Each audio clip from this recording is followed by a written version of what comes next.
on behalf of the 5-time world champion Dallas Cowboys. It's my team. It's my quarterback. Zeke who? Got in trouble. Everybody got set. Sean Lee.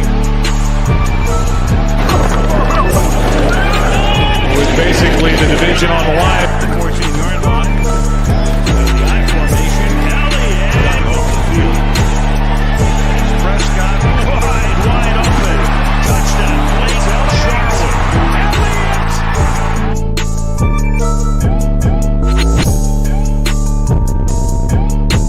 How about them Cowboys? Yeah! Welcome back to another episode of the Cowboy Zone. I'm your host, Marcus Jones. As you can see, I'm rolling solo today. My co-host, Lambo, has some other things to take care of, but I am here, and I'm going to talk all things NFL draft. No, thank you, Lamar. Actually, whenever I go live by myself, I use my own personal intro. So whenever I go live, that's kind of how I come in. Appreciate you guys for tuning in. Mendoza, what's up, man? Thank you for joining us. Beard Gang in the building. Brian, appreciate you tuning in. I believe this is Nick's with the nice new profile pic, man. Appreciate you tuning in. Jack Meeker, thank you as well. Appreciate you coming in. Mark Cantor. Looks like everybody's coming in pretty quick. So it looks like you guys are ready to talk some NFL draft. Excuse me, I'm kind of running behind, so I'm trying to snack a little bit in between talking about all the stuff that we have to cover as we talk about what happened this past weekend. So, like I said before, Shane Odom, thank you for joining. Taiwan, as always, man, appreciate you tuning in. So, like I was saying before, my guy Lambo couldn't make it today, so I'm rolling solo, but got a lot of information to talk about, a lot of news, a lot of notes going through this NFL draft. Post-draft, I took the opportunity to watch a couple of games of all the players. A couple of them I weren't really familiar with. Some of them I've seen quite a bit. So I just wanted to go back and fine-tune some things, let you guys know what I think about a few of these players, and kind of get you guys information, because what fuels the Cowboy Zone is you guys' input. So make sure you keep bringing those comments in. And before we get started, make sure that you like on YouTube and on Facebook. Make sure you subscribe, hit that bell, and then also make sure you share this. Share it to your personal page, and also share it to your favorite Dallas Cowboys page. So I got to grab something real quick, guys. I'll be back in about 10 seconds.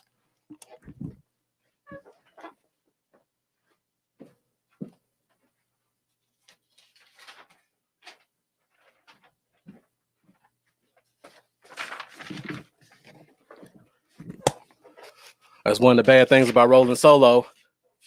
When you gotta grab something, you gotta leave the screen blank.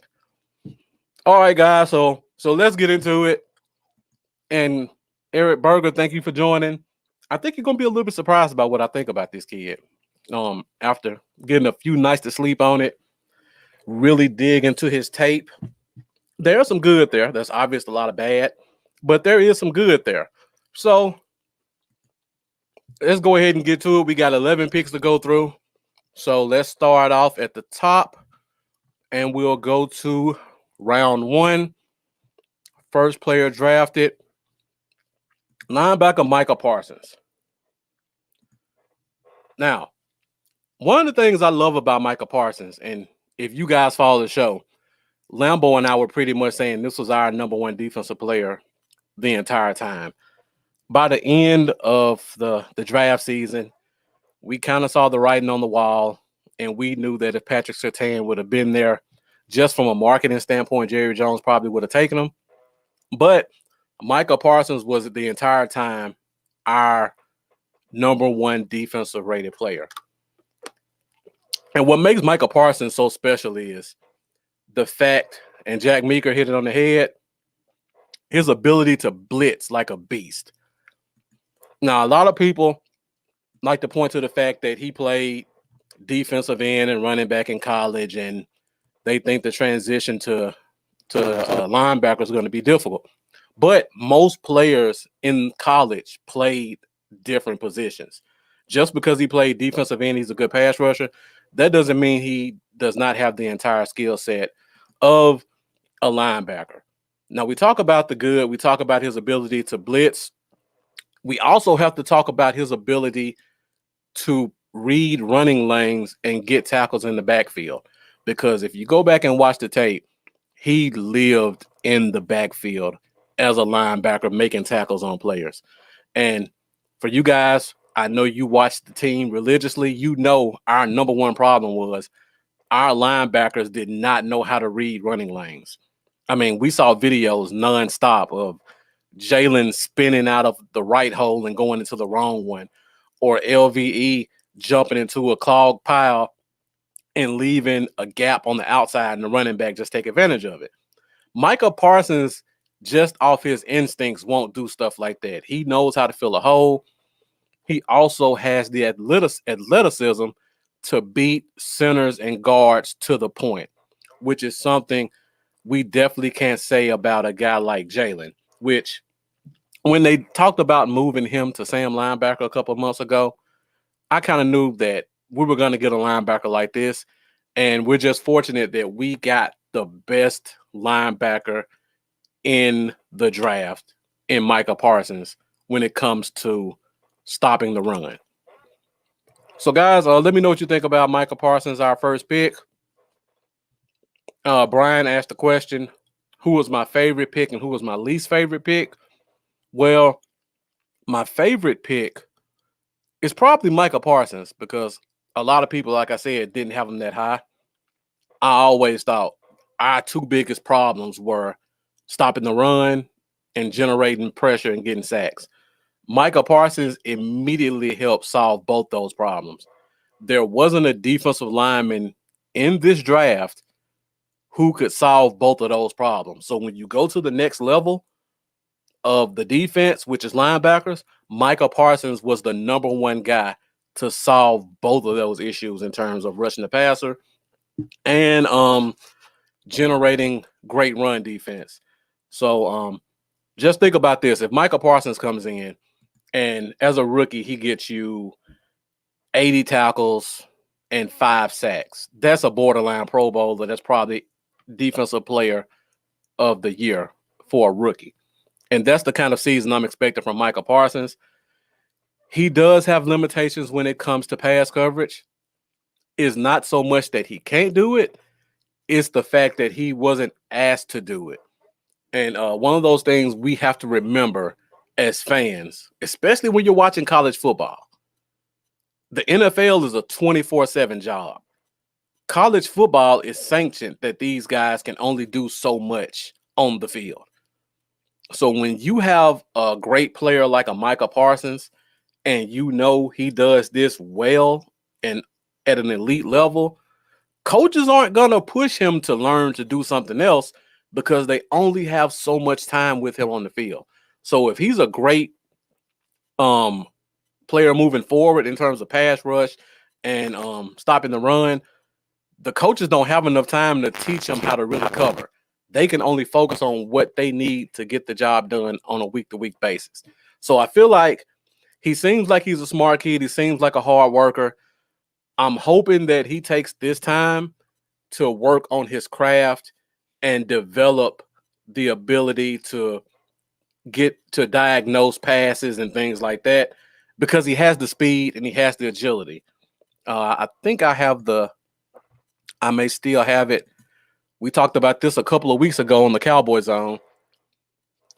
When you compare Michael Parsons to J.C. Horn and Patrick Surtain, and you look at those 40 times, I mean, he's right there with the top 2 corners in the draft. Broad jump, he's right there.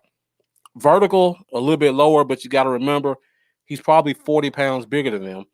And another stat that I didn't add because the corners didn't do it is the 3-cone. And in my opinion, the 3-cone is the most important measurable for a linebacker. And his 3-cone was in the 6s. And just for reference, an average linebacker's 3-cone is usually like 7'1", 7'2". His was like 6'8", 6'9", which is ridiculous. And the 3-cone tells the ability of a player to kind of move in the trash and start and stop and pick up speed in tight spaces. That is exactly what you want from your linebackers, and he's one of the best at it. All right, let me go back to the questions real quick. Dallas Pepper Sr.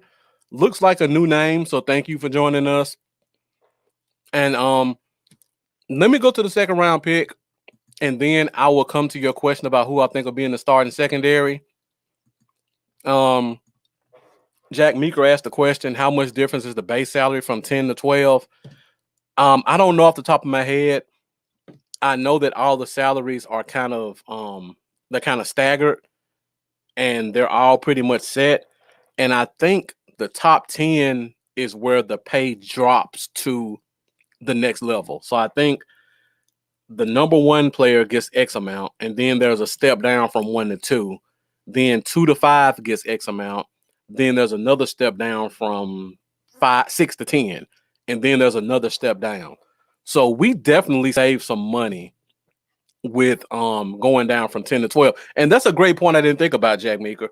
You know how much Stephen Jones talks about the cap and saving money. This move could have been just as much predicated on getting their guy than it was on the money that it would save. I think this is my guy, Jeff, sneaking in on YouTube. So if it is, what's up, Jeff? Thank you for joining. And Mendoza brings up a great point. He's never gotten the time to sit and learn the position, just like I said. He's always been moved. Again, when you're an elite level player at high school and in college, there's only so much that coaches can teach you because of the different rules that are in place. So when they have a guy like this, they just have to play him and play to his strengths. They never got a chance to teach him on how to build on his weaknesses. Now he gets that opportunity. And there was some talk that Sean Lee kind of reached out to him and said, hey, let me mentor you, kid. So that's going to be great for his career because there's no better teacher in the NFL than Sean Lee at the linebacker position. Shane Odom talks about you were pleased with the Cox pick after the third round. Going back to Lambo when he almost broke his TV watching the draft. You're definitely right. That was a great pick for us, and that kind of helped ease the shock of what we went through on day 2. Coolly cool. Appreciate you joining us, man. Thank you for tuning in. Long time coming. Glad to see you in here. Make sure you keep bringing those great comments like you always do because I know you're a very knowledgeable fan. P. Stu from overseas, thank you for tuning in. I think it's 1 a.m. where you are, so appreciate you tuning in from across the pond. And let's see. Jack Meeker says he has an amazing relationship with LeVar Arrington, another very smart linebacker that he can lean on for experience. So that's always a good thing. And then P. Stu says with Parsons and Cox, knowing it's going to be a 3-4 plus LV and Jalen, the curiosity got me going. I was thinking about this as well.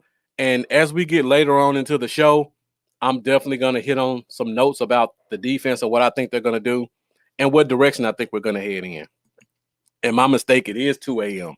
So thank you for tuning in before you go to sleep. Let me see if I missed any other comments before I go to the second pick. And we're at 15 minutes. We just hit pick 1. So we got a lot of show ahead of us, it looks like. So, guys, make sure you keep bringing those comments. If you just joined us, make sure you subscribe. Make sure you like this video because your support is what fuels the Cowboys on. And make sure you share this as well because we're going to talk about a lot of great stuff with these players that a lot of fans don't know. And this is a great opportunity for me to answer their questions and for you guys to answer their questions as well because you guys are some of the most knowledgeable fans on social media right now. And you guys' comments are just as important as mine. So make sure you keep those great comments coming. All right, guys. So let's go to our second pick, which was Kelvin Joseph, cornerback out of Kentucky. Another great pick. And Monster Longhorn looks like a new name joining us from Twitter. So thank you for joining. Make sure you like. If you get a chance, go on over to YouTube, find me, Bluff City Cowboys. Make sure you subscribe to my YouTube channel as well as my co-host Lambo, which is Cowboys Y'all. So, pick number 2, Kelvin Joseph, Boss Man Fat. Another great pick. And I've been talking about this since October. The reason I love Micah Parsons as the first pick, which I said in October, is because the cornerback room is so deep in this draft that we would be able to get a top 5 to 10 corner in the second round. If we did the reverse, I didn't think that would be possible. But lo and behold, we got my number 4 rated cornerback, Kelvin Joseph, Boss Man Fat. Now, this is something I love about him. Aggressiveness. Now, people talk about the whole dog thing. I like that too, but I like it in another way. I don't like I love a guy who's going to talk and get in the guy's face, but I also like a guy who's going to hold himself and his teammates accountable. That's something we haven't had in Dallas. So when I say dog, I mean a guy that if he makes a mistake, you're going to visually see him get on himself without somebody else getting on him. If his teammate makes a mistake, this is the type of guy that'll go in his teammate's face and tell him, hey, dude, you effing up over there. Let's get it right. Something we haven't had on this team in quite a while. So I like guys like this. He may slap a ref. He may put out a diss tape about one of our upcoming opponents. Those are some things you got to worry about with him. But when it comes to on the field, there are very few players that are better than Kelvin Joseph. Now, when you look at his game, he is a great cover 3 bump and release corner, which is what I think they were trying to do when they went through this draft. And people kind of look over this. Kelvin Joseph is only 5'11", 5'11 and a half. So you look at the whole misnomer about Dan Quinn only wants tall corners. This kind of throws it out of the window to an extent. And I'll talk about that in a few minutes on what I think the secondary position is going to look like, going back to the question that someone asked earlier in the comments. Don't worry, I did forget your question, Dallas Peppers. I'm going to come back to that once we get past the next 3 picks. So, Kelvin Joseph, aggressive player, talented player, gonna bring a little bit more fight to the secondary. I think he's pretty much a plug and play number 2 corner. Just the talent level is there. I don't see Lewis or Brown being better than him as outside corners. And I think just the eye test in practice is going to show you that this cat is just different. P. Stu, now Richard Sherman's like 6'2", 6'3". So, yeah, not the same type of corner. And thank you, J Tuck. Appreciate you tuning in for a few minutes. He's not 6'1", so we can throw the misnomers out the window. Dan Quinn isn't only looking for basketball players. He's looking at talent as well. And like I said, I'm about to talk about this in a few minutes. And like Jeff said, he just brings an attitude. Jordan Lewis, yeah. I think it's Jordan Lewis in a little bit of a different way. Jordan Lewis is more of a aggressive guy with he's just an angry person, honestly. Jordan Lewis is kind of like Orlando Scandrick used to be. He just don't like anybody. And I think that kind of rubs people the wrong way. But definitely, I think Kelvin Joseph is more of like a team guy. He's going to get in guys' faces. I think he's going to come in and kind of be a leader because Trayvon Diggs doesn't really just have that step up and be a leader type personality, which is not a bad thing. I think Kelvin Joseph is going to be that guy that comes in and becomes that leader. Monster Longhorn says Lewis Brown needs to be moved to slot. I I agree with that to an extent. I still think Lewis is better outside, despite the 5'10" height.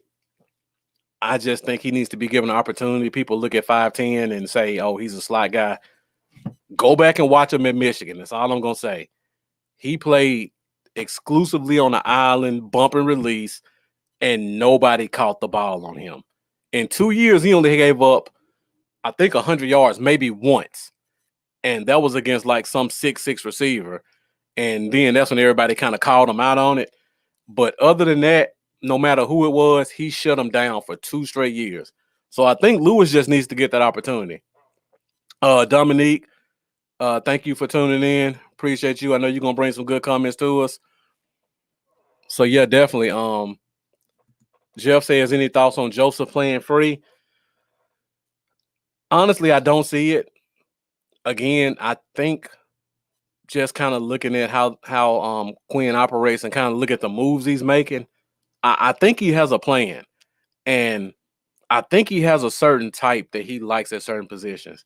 Um, I was having this conversation with a friend right after the draft, just comparing what we did in free agency compared to what Dan Quinn did in Atlanta compared to what we did in this draft. And there are a lot of similarities. So, like, when I look at a guy like Kelvin Joseph, and I promise you, as soon as I get on air, I get terrible with names. The cornerback who played for Atlanta, who was their number one corner forever, and then he eventually went to, I believe, Minnesota. That's who Kelvin Joseph reminds me of. And I feel like he's going to be kind of that outside guy. All right, guys. So let's go to the third round real quick. And we'll go to the first pick of when the draft started to kind of take a turn for most of us just looking at it live on television. Thank you, Jeff. Desmond Trufant. That is a great comparison to Kelvin Joseph to me.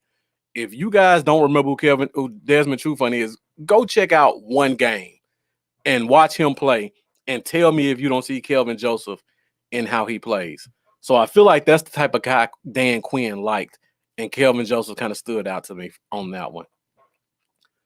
So let's go to the third round where the draft again started to kind of take a turn, and we go to our first pick, and that is Osa Odigizua, defensive tackle from UCLA. Now, initially when I saw this pick, I didn't like it. Let me say this. I love the player. I love the player pre-draft, and I just didn't feel like he fit what we were trying to do because of his size.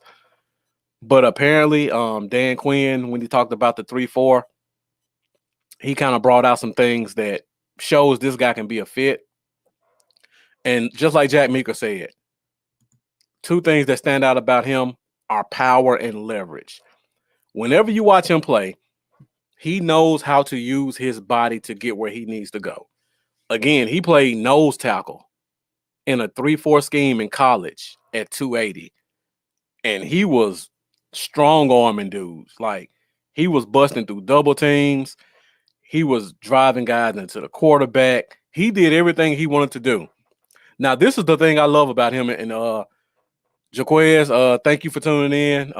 I know you're going to bring some great comments, so make sure you keep them coming. Agree or disagree, I'm all about getting out great content. So make sure you keep letting us know what you think. Now, initially when I saw it again, I didn't like it because I felt like he may be too small. But then on second look, I think he's a good fit. And like I said, once I get past the third round, I'm going to go into a little bit more about what I think this scheme is going to look like and let you guys know why I think he's going to be a good pick.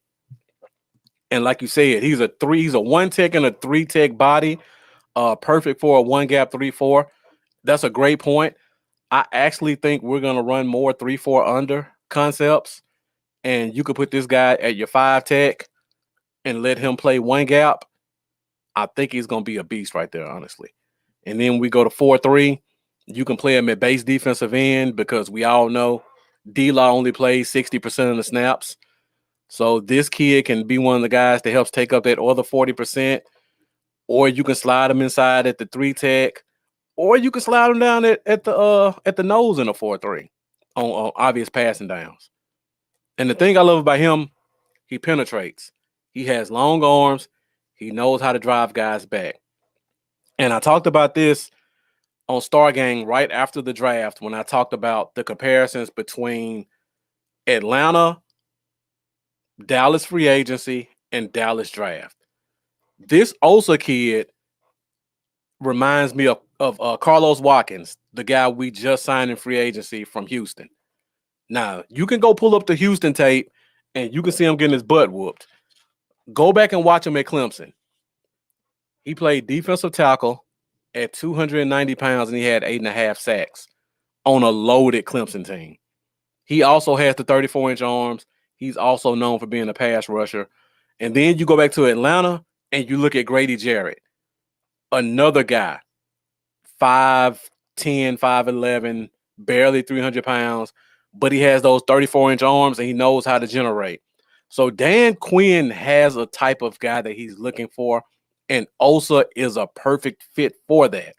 As much as we want them to get the big fat sloppy D tackles, which we got one later in the draft, this is the type of guy that he really likes. And again, we talk about length. Length is a big deal at every position for Dan Quinn, it looks like. And one thing I have to commend him for, we had a problem last year. He saw the problem and he addressed the problem. Everything we did comes down to arm length, separation, and tackling. All the guys he got do that. And Jack Mika talks about Basham. How does he fit with this new D alignment? Now, Basham, I talked about this before. Randy Gregory is not a 3-down defensive end. As much as we love Randy Gregory and we love the story and we like the pass rush, he's not going to give you much on first and second down. So I think a guy like Basham or the next guy we're going to talk about, Chauncey Golston, one of those guys is going to be our early down defensive end on the right side, in my opinion. And then you just bring Randy Gregory in and let him be a designated pass rusher. So that's kind of where I think Basham fits in at. When we go to that 3-4 scheme, I can see him being in that Sam linebacker position, kind of similar to where I think they're going to play Jalen at, where he just sets the edge and does his containment. And then in that 4-3, he's going to be our right defensive end on early rundowns. So there is a role for Basham as well as Golston. So let's go back to the comments again real quick. Dan Quinn is a D-line whisperer. Look what he did with Grady. Exactly. When I looked at Osa, when I slept on it after day 2 of the draft, and I really paid attention to him, I was like, this is Grady Jarrett. This is his Grady Jarrett guy. Undersized guy, can play the nose, can play the 3, gonna generate pressure. Same thing for Carlos Watkins. I made a post right after they signed Carlos Watkins. And you guys can go and find this on Twitter and Facebook. And I said, one of our D tackles is going to be out of a job because they signed this guy. And a couple of people laughed on it. And some people I really respect in the podcast game. I'm not going to put names out there. Antoine Wood's move doesn't surprise me because of guys like this and because Dan Quinn has a thing. And just like I just said as well, Dan Quinn has a profile. And he's going to stick to their profile. Now, that could be good or bad. We'll find out when the season starts. But one thing I have to give it to him for, he's not afraid to make moves that fit what he wants to do. He's not going to do like Mike Nolan and keep everybody and then sign a couple of guys and then just try to put some crap together and make it fit. Dan Quinn knows what he wants, and he's going to get the guys in here that can do it. And Todd Robinson, thank you for tuning in. Appreciate the support. Now, again, in a few minutes, I'm going to show you the 3-4 that I think we're going to run. We don't need him to really take up blocks. We need him to penetrate because when he penetrates, he's going to open up rushing lanes where a linebacker like Micah Parsons can take advantage of it and get guys on the ground. One thing we noticed last year, and everybody loved Dontari Poe when we signed him, including myself. I fell victim to this as well. We got the big, fat, sloppy nose tackle. He's going to take up 2 or 3 blocks. It's going to be a beautiful day. The problem is it was stalemates or him getting pushed back.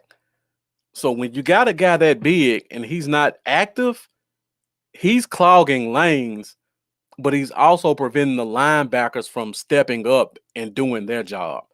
And that caused our linebackers to have to read other gaps instead of just hitting their gaps. And obviously our linebackers were not good at reading rushing lanes. So you bring in guys that can penetrate, that's going to open up lanes for not only the running back to try to hit, but our linebackers to get back there and get those guys on the field. And like he says, Basham is insurance. I think there's going to be a role for him. Again, Gregory's not going to give it to you on first down. You got to just bring him in and let him do what he does best. So a guy like Basham is going to be great in their role. Same thing for Golston. Mendoza talks about Basham getting first crack. Now, I talk about this with Noah Brown, and I've been getting killed about it for the past week.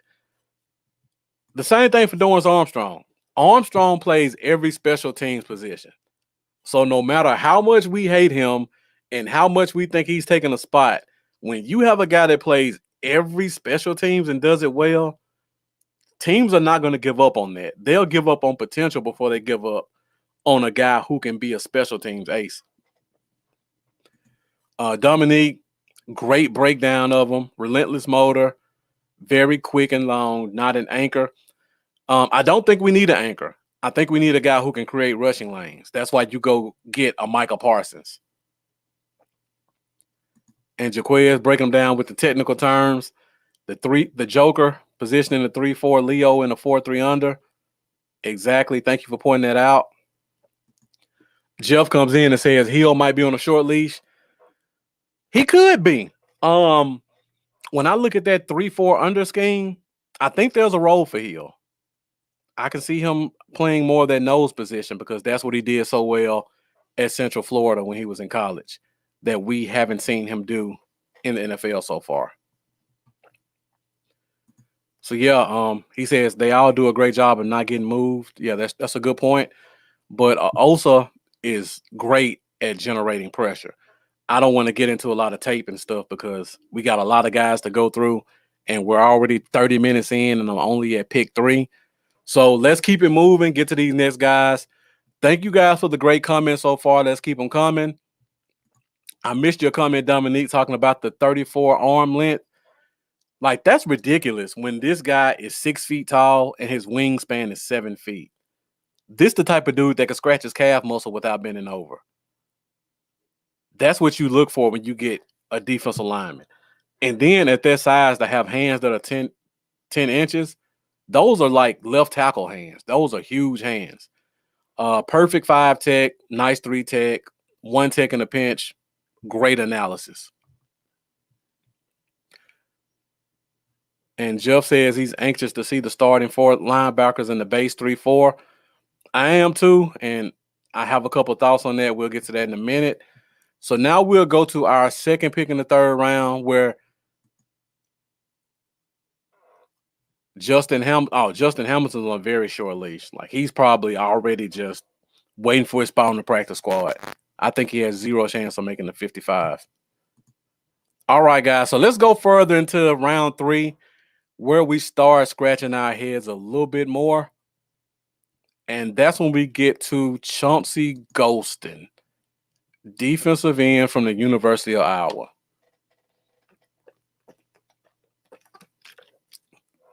Now, when we first made this pick, this was a pick that I actually liked. I didn't love it because there were a lot of guys that were still available for us to take.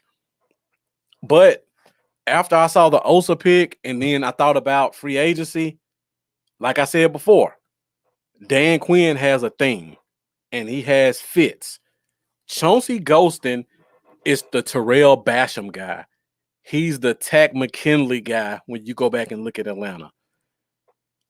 6'4", 6'5", 260 some pounds, long arms, and he has that versatility. And he's also pretty good in the run. So when you look at Chauncey Golston, and I watched a couple of games on him, one thing that stands out is he knows how to use his arms to get separation when it comes to running.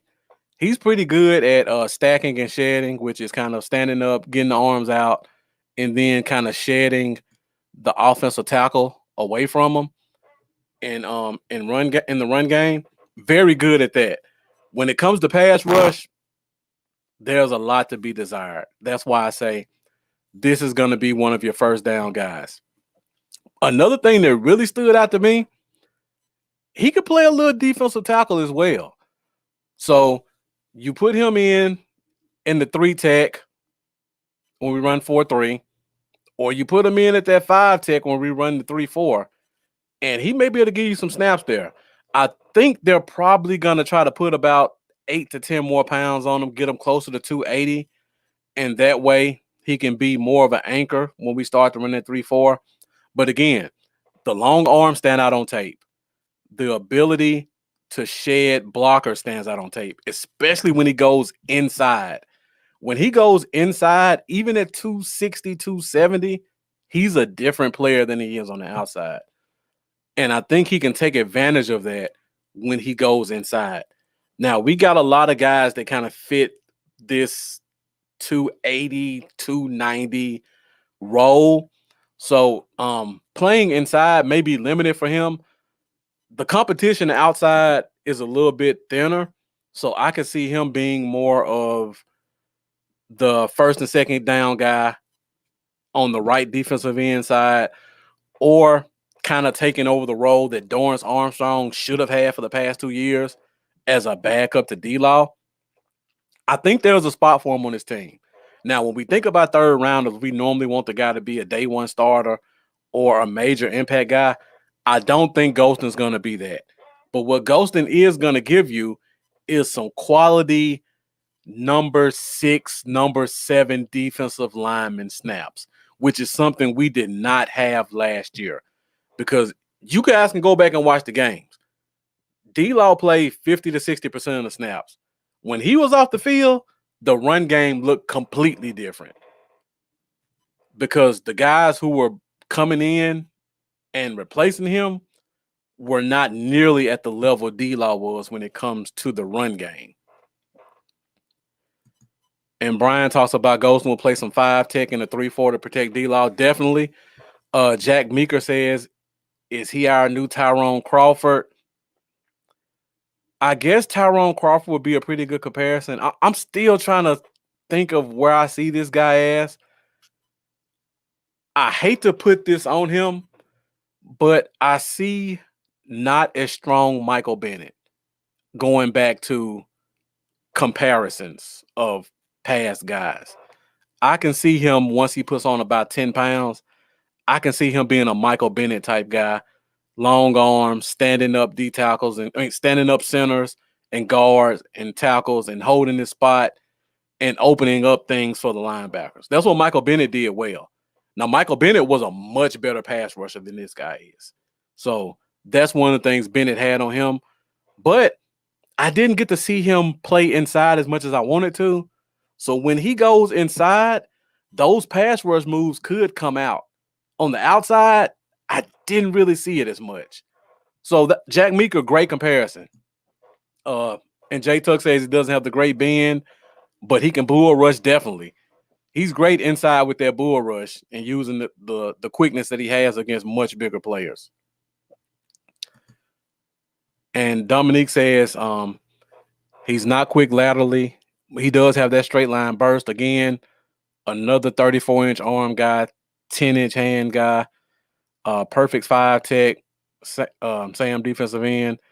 Great breakdown. I agree with all of that. I think he's probably going to start off playing some right defensive end as well on first downs.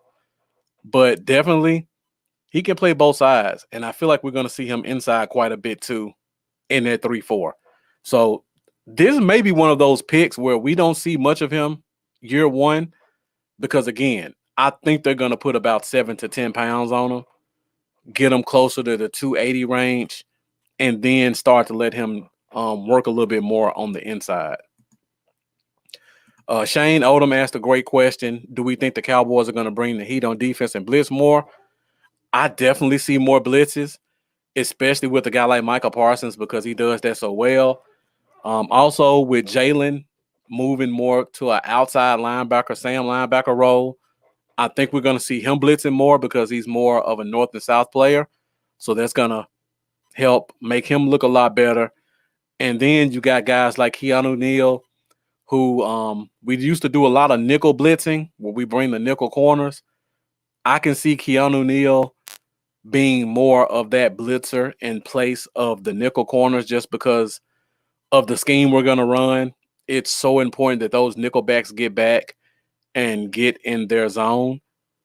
So I think we're going to see more wheel linebacker blitzes than nickelback blitzers. Because if you guys remember, Jordan Lewis probably had 3 sacks last year. Anthony Brown probably had a sack or 2. We brought those nickel blitzes quite a bit. I think we're going to replace that with wheel linebackers this year. And Jabril Cox is a good blitzer as well. Like I said, watch the wheel linebacker position. That's going to be your blitzing guy. All right, guys. So now we go to our last pick of the 3rd round, and this is kind of where the head scratching really goes in. And that was pick 99, how we ended the night with cornerback Nashawn Wright from Oregon State University. Let me take a drink of water on this one. Now, at first glance, I thought it was an awful pick. Only because looking at the cornerbacks as much as I do, and I know we all do, we saw so many corners that we all know and that we all felt were so much better than him in terms of on-field production and measurables. And for me personally, Melifonwu from Syracuse, I thought there's no way they would take this guy over a guy like Melifonwu. And I believe, I don't have the draft right in front of me, but right after he went, I think 2 more corners went. Let me pull it up real quick because I don't remember who went 100 and 101. If you guys can remember real quick, let me know. I'm about to pull it up right now.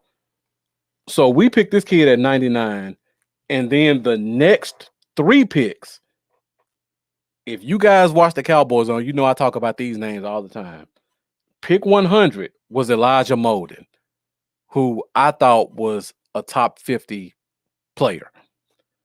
After him was Melifonwu, which I thought probably a 75, 80 player. Very talented. And then after him was my guy from Michigan, because you know I watch a lot of Michigan, Ambry Thomas. Now, if you guys watch me on the Cowboys on, you know I talked about Ambry Thomas all the time. Now, I thought he was a little bit of a reach where he went, but I could definitely see it because of the height, weight, speed, and his playmaking ability. So I look at this, and I remember Eric Berger was online with us as well, and he put up the way up that shows the traits, and he has looked like, I believe, like 6 o'clock, or not 6 o'clock, 4 o'clock. He had a large spike for arm length and a large spike for height. Everything else was like compressed. And what that tells you is he doesn't have a lot of elite athletic traits. All he's known for in the high percentages are height and arm length.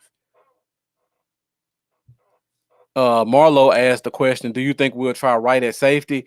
Honestly, I don't think he'll play safety. I just don't see it. His awareness doesn't look high enough to me to play safety.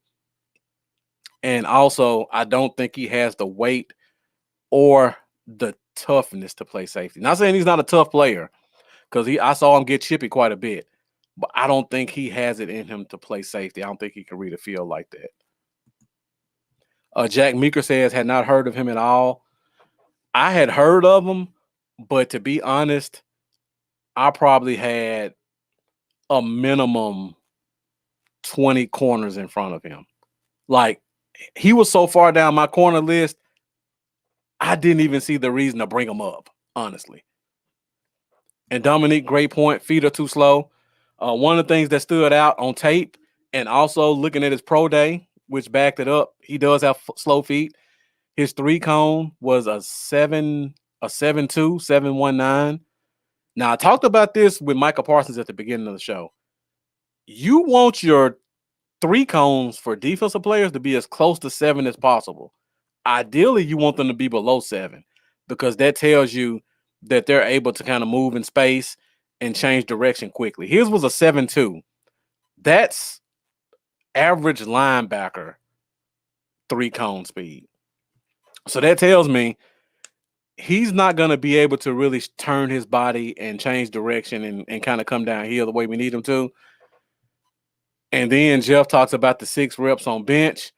That showed on tape as well, because whenever he pressed, it looked like he was about to get his chest caved in, like dead serious. I never saw him really jam a guy and changes momentum or even slow him down. It was really just the guy pushing him and getting him out of the way. And Jay Tuck talks about him on Last Chance U, him and his brother, both mouthy players, both kind of chippy. I saw quite a few plays where in the league, those would have probably been personal foul calls on them. So I hope that's something they work out on them as well. Mendoza asked a great question about DeMonte KZ. Does he start off on the pup? And where does Reggie Robinson play? Because, again, we don't know whether he's going to corner or safety. Eric Berger, just what I just said. If you can get in his chest, you can beat him. You can beat him off the ball. It's a TD. He wins 9 times out of 10 at the line, needs strength. I just don't see him at safety. Like, I don't see his ability to change directions. If he's backpedaling, I don't see him being able to go from left to right. You need a guy who can turn his body and can hit it, either going to the left, going to the right, going downhill. I just don't see that in his footwork.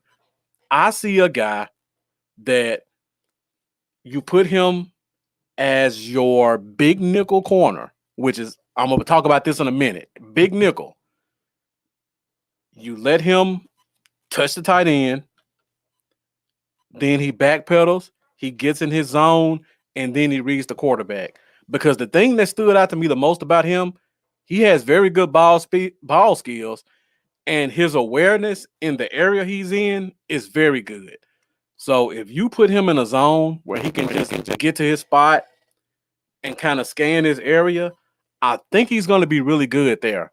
But when it comes to press, release, and then turn and run, awful. I do not want to see him do that, even in a cover 3. And Mendoza says he needs to get stronger immediately. Definitely. It was a couple of plays. I think we watched a couple live on the show without knowing anything about him. I just picked a random game. And I think like the first 3 plays, he just got bullied. It was sad. And Dominique talked about how he bites on double moves, and our guy Simi ate him alive. Definitely right. He can be a little bit aggressive at times. He depends a lot on his height, but he doesn't have the athletic ability to catch up on anything. Queen joined us all the way from ATL. What's up? Thank you for tuning in. And Shane asked the question at this point, why did they not trade up? Well, honestly, we don't really trade up a lot, especially early in the draft. Like, I can't even remember the last time we traded up for a guy. Was it 2014 D-Law in the second round? That's about the last time I can remember us trading up in an early round. The Cowboys have always been kind of notorious about letting the draft come to them, at least in the first 2 days. And then once we get to 5th or 6th round, if there's a guy they really like, they may give up next year's 5th to get him because they played a compensatory game so well. Looking at what we did in free agency, the team pretty much knew we weren't getting any compensatory picks next year. Like plain and simple. The talent of guys we lost wasn't that high, and the talent of guys we replaced them with wasn't that high either. So they kind of cancel each other out. So when I looked at this draft and I look at us in the past 4th, 5th, 6th round, we would always trade next year's 5th to move up in this year's 5th to go get a guy. We don't have that compensatory next year. So I feel like because of that, the team just tried to stay pat, not give up any real future picks, and stay where they are. And that's why I think they didn't trade up. J Tuck, I agree. That's definitely not worth a 3rd round grade. But again, I have to give it to Quinn because he has a plan and he's sticking to the plan. Whether we agree with it or not, he's sticking with his plan. So we just have to see if it works out and if he gives us what we think he should be. Just looking at the way this team is composed right now, I don't see how he's any higher than our number 4 corner. So again, just like I talked about with Golston, I don't think we're going to get immediate returns on him. So also I think it's going to be kind of immediate, but our next 2 guys, I feel like we're going to have to wait kind of like we did with Gallimore, week 9, week 10, week 11, and then we'll start to see them get on the field a little bit more. But that's not a bad thing if they can come in and produce. William Coulter, thank you for joining us. Dominique, thank you for going back and fact checking that. I thought the last time we made an early trade up was for D-Law. We did trade up for Tyler B. William, but that was in the 5th round. Like I said, we always use next year's 5th or 6th rounder to trade up in this year's draft. But because we don't have compensatories next year, I think the team was comfortable saying we're just going to stay where we are and not give up draft picks. Again, William, I agree we had a lot of picks to trade up, but they value current year picks a lot. Normally when we trade up, we're trading up using next year's pick because they know we're going to get a compensatory pick for somebody. And Jeff says this, I know you're messing with me. You said they're going to use him as a Chris Westry type project. Well, Chris Westry was here 4 years and he never touched the field, and then he signed with Baltimore. So I hope our 3rd round pick is a little bit more productive than that. Jack Meeker asked a great question. Do we believe that this coach will give the new kids a real chance to play? This is me wishful thinking, but I feel like the fact that he's going out and getting certain guys with certain traits, he's doing that with the thought that I'm gonna see these guys on the field. Like I can't see him getting all these types of guys who all fit a certain criteria, and then we still see Jalen get 100% of the snaps. I don't think that's gonna happen. So I think all these guys are gonna get a real opportunity to show themselves, especially in practice. And unlike last year, it looks like we're gonna have a rookie training camp, a rookie mini camp. And it looks like we're gonna have team mini camps and a real off season. So unlike the guys last year, these guys will get a couple of more chances on the field to show what they can do. So I think that's going to help out a lot as well. Jack Meeker asked the question, what about last year's picks that aren't Quinn guys? That's a great question. I made a tweet a couple of days ago, right before Antoine Woods got cut, and I said, there are going to be a lot of players that the fans are fond of that we're going to be disappointed to see them go. And I feel like the reason for that is because, like I said, Quinn has a type. And we go to the defensive end position, starting off. Randy Gregory, 6'4", long arms. Chauncey Golston, 6'4", long arms. D-Law, 6'4", long arms. Armstrong, 6'4", long arms. Then we go to Bradley Anai, 6'3", short arms.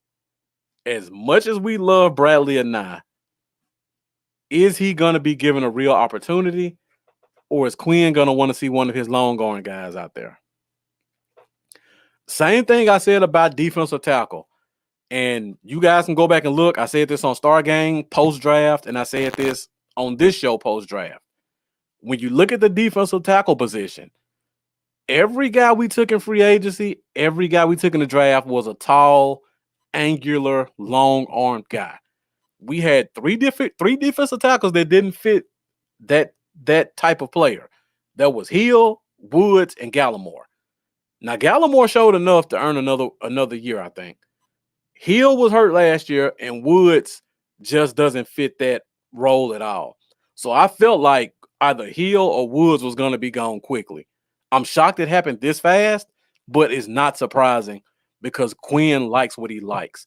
And I feel like when we look for our 3-4 nose and 5 techs, Brent Urban is going to give you a lot of what you would expect Woods to give you, as well as Osa, even though Osa probably weighs 15 pounds less than Woods at the same height. But the arm difference is almost half a foot.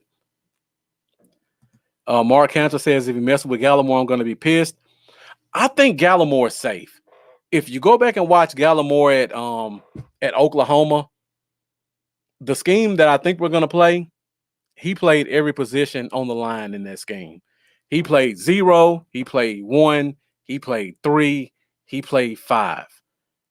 He's going to be okay. I think he's going to have a shot here. Same thing for Hill.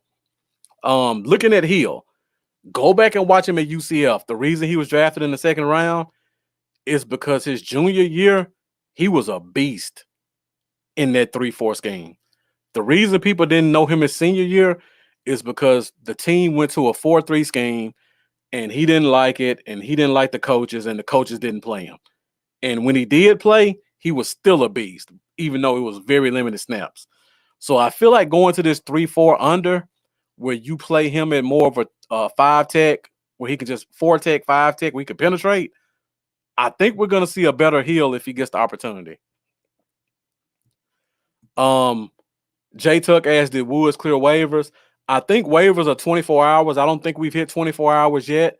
So we'll find out shortly if someone picks him up. Again, we all know you can look for the Raiders because of Marinelli. You can also look for Cincinnati because for some reason they like to get a lot of our defensive linemen as well. You could probably look for a team like Atlanta because they're really short on defensive linemen. One of those teams are probably going to pick up Woods because Woods is a talented player for what he does. He's not a starting caliber NFL player, but for $2 million, he could find a role on a team. And Queen coming with the knowledge as always. Again, the plan is there. Folks just need to do their homework because all these dudes balled out in college. Again, like I just said, Tristan Hill in a 3-4 under scheme, he's a different player. And I hope we get a chance to see that. Neville Gallimore, he was best as a 3 tech in the 4-3 scheme, but in college, he played every position along the line in a 3-4. So you got a guy like that with the versatility. And then she talks about our undrafted free agents. And then he talks about the fullback that we signed, which we haven't had a fullback in forever. So it's definitely going to be interesting with the competition. And we'll talk about receiver once we get into those next picks. And Lamar tuning in saying it's going to be an all-out war for PT on defense. Definitely. I think we're going to see the best 11 guys. That D-line is going to be ridiculous. Like, they better take advantage of every snap they get because it's a guy behind them that's coming and that's ready to take some snaps. And Jack Meeker says Woods didn't have to clear waivers. I think Woods may have under 4 years vested. That's the reason he was an exclusive rights free agent. So if you're an exclusive rights free agent, I would have to go back and check that. But I believe he does not have the right to pick his team. I think he still has to clear waivers. I'm almost certain because he was an exclusive rights free agent and not a restrict. Nope, I take that back. He was a restricted free agent. So I don't know the rules. I believe as a restricted free agent, he may still have to clear waivers because you have to have at least, I believe, 4 years accrued to not have to go on waivers. But if I'm wrong, Jack, please let me know if I'm wrong or not, because I would rather give the right information than just make you guys believe that I'm right about everything, because I'm definitely not. So I said all that to go back to Nashawn Wright. He has the long arms. He has the ball skills. He has the awareness. There's a role for him on this team. And let me just go real quick to kind of show you guys what I've been talking about in terms of a 3-4 under scheme.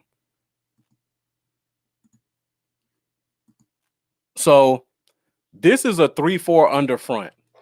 And you've seen Jaquez and you've seen Dominique and Mendoza kind of reference this in the comments. So this is kind of an idea of what it looks like.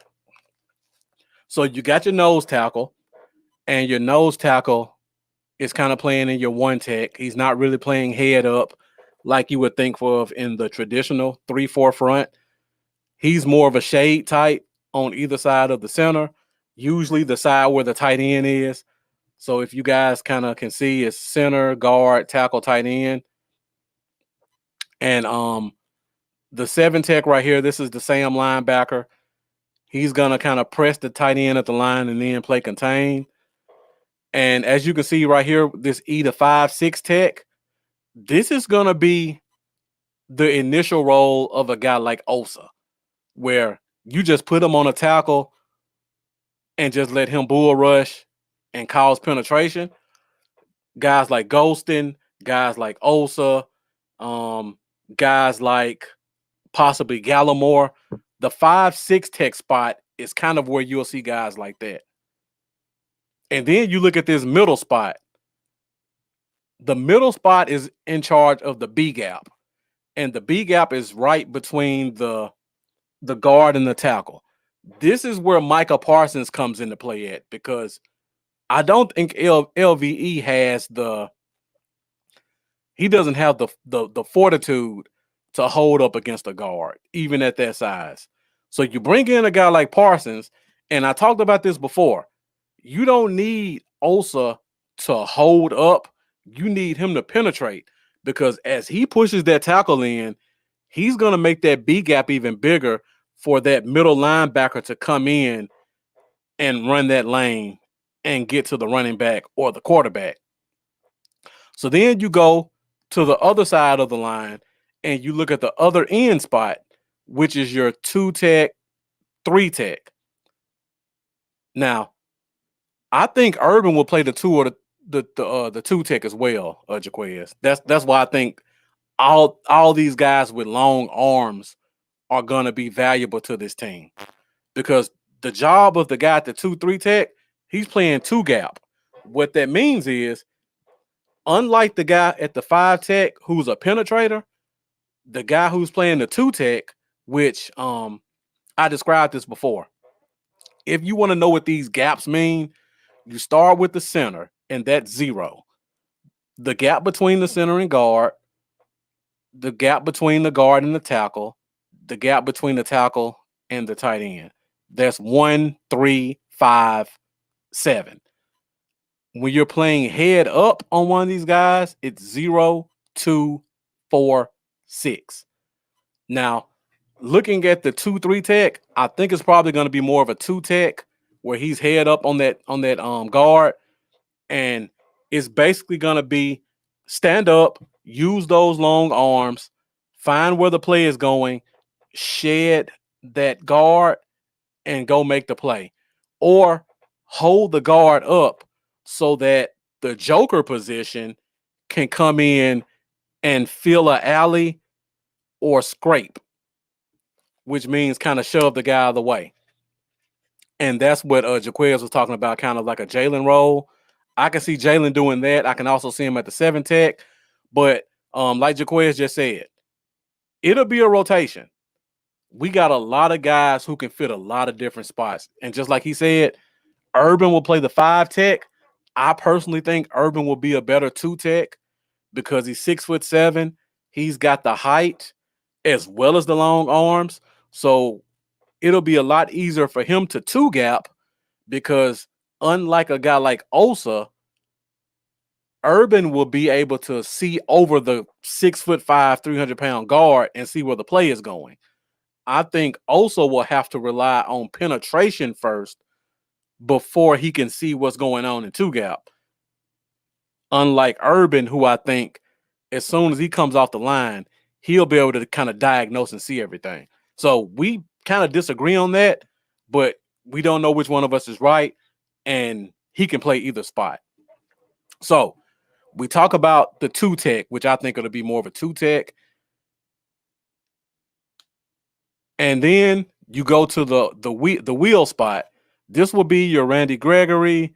This will be your D-Law. Now, when you look at it, you think, okay, 3-4, D-Law is going to be awful standing up. This is pretty much the same thing he does on the other side, except now he'll be on a 2-point stand instead of a 3. We're not asking him to contain. We're asking him to beat a tackle one-on-one. And I feel like he can do that. And Jaquez, I mean, we really don't know. I could be right. You could be right. Again, he can play both spots. I just personally think he'd be a better 2-gap guy, but he can play the 5 tech just as easily. So we look at the 5 tech. I'm seeing Osa, I'm seeing Chauncey, I'm seeing Urban. If Watkins makes the team, he's perfect here.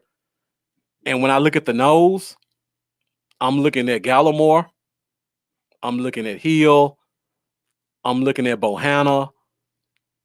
Just guys who are big and can generate a little bit of pass rush. That's the perfect spot for them. Now, people hear 3-4, 4-3, and they get terrified, like, oh, we don't have the personnel for that. This is basically the same thing as a 4-3 front with our personnel. The only difference is the guy at the W spot is going to be in a 2-point stance instead of a 3-point stance. But all the concepts are still the same. The Sam linebacker, instead of being more of an outside shade, he may be a little bit more head up on the tight end. But other than that, 3-4, 4-3, the concepts are still the same. So don't let that stuff scare you. And then I put up another chart just to kind of show with actual bodies so you can kind of see what it looks like. So you look at this 9 right here. I think that's more of the Jalen role. And then like Jaquez now talking about the 4-tech. You talk about this guy kind of head up playing him, and then you look at the 1 kind of on the gap on the side where the tight end is, and then they have this 3-4 This could be even this could be 3, this could be 4, this could be 5. It really depends on how you want to play it. Now in this one that I have right here, they have the end in a 9, which is very wide. I don't think we're gonna go 9-tech. That's like 2 spots out.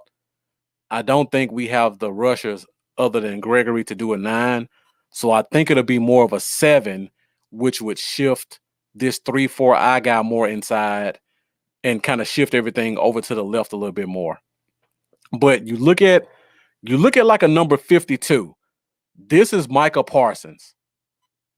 This is where he comes in and he kind of beats this guard right here. And then I think you will see a guy like a Leighton Vander Esch where number 57 is, or a guy like Jabril Cox where he's a little bit covered up by the 1 and the 3, and he's able to kind of play the field, see where things are going, get out in the coverage. So this is kind of what I talk about when I say 3-4 under, and I think this is the kind of scheme we'll run. Now, let me go to some cover 3 concepts in terms of the secondary. And this is where I think we're going to go in terms of this team, which is probably going to be a little bit unorthodox to what most people think. And guys, if you have any questions or comments about this, please put them in the comments. Some of you guys are way more knowledgeable about this than I am. I'm not afraid to admit that. Jaquez, Dominique, Mendoza, I know you guys talk about this stuff all the time too. So if there's something I need to point out, J Tuck, definitely let me know and I'll put it on the screen because I want to make sure everybody kind of understands what we're saying. And J Tuck says, what would be the benefit of standing Randy Gregory and Law up in a 2-point versus the natural 3? I guess the benefit for one would be just having better vision. And then sometimes just changing the way they rush, it may make them better pass rushers. Because I go all the way back to the Greg Ellis days when we initially changed from a 4-3 to a 3-4. And he was just like, trade me, cut me. I don't want to play on this team anymore. I don't want to be a stand-up 3-4 linebacker. But then you go back and look at the history of it and talk to Greg Ellis, and he says going to a 3-4 helped revitalize my career because I was getting 8 sacks in the 4-3 stance. Now in the 3-4 stance, I'm still getting 8 sacks, but because of the way the scheme is being played and me being able to stand up, it's keeping a lot of wear and tear off my body and allowing me to play a little bit more loose. So that could be one of the advantages if our players are willing to play ball and allow that to happen and just see where it goes. Because I think the 3-4 that Nolan ran last year, if you want to call it a 3-4, I don't know what that was. But whatever you want to call that, it's completely different than the 3-4 under I think we're going to be playing with the guys that we have. So now let me go back to this where we go back to the pass schemes. And again, you get out the ball quicker because you're in more of a track stance than a rush stance. Gregory, I think this is really going to help Gregory a lot. And D-Law, it just remains to be seen. I just go back to Greg Ellis and what he said it did to his career. I see Greg Ellis and D-Law similar players. So hopefully if D-Law gives it a shot and we do the scheme I think we're going to do, I think this will help his career as well. So now we go to the secondary. And this goes back to the question that Peppers asked earlier. And what was that name? It was something Dallas Pepper Sr. Dallas Pepper Sr., I hope you're still here. If you are, let me know in the comments because I'm going to get to that secondary question that you asked me a while back. So this is kind of the cover 3 I think we'll be running. If you look at the guys in the boxes on the outside, and great point. People hear 3-4 and think the linebackers always stand up. That's not always the case. That's just the way the formation looks. A 3-4 under is pretty much a 4-3. They just have they just call it 3-4.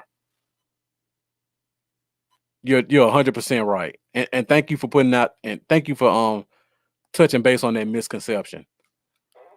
You can play a 3-4 and D-Law is still considered the same outside linebacker, except now he's standing up. The only thing this defense does is it puts that position a little bit wider than it would in a 4-3, where he's more in a 5 tech, which is right outside the tackle, or a 4 tech where he's right on top of the tackle. It puts him in a 7 tech, which gives him a little bit more space to operate, and he has a little bit more help behind him. So great point, Jaquez. Now, going back to this cover 3 in the secondary, look at the boxes at the bottom and the top. These are your corners playing cover 3. Now, the basic concept of a cover 3 is, for people who don't know, the players cover a third of the field. So the outside corners have an entire third of the field, and then the free safety covers the deep middle.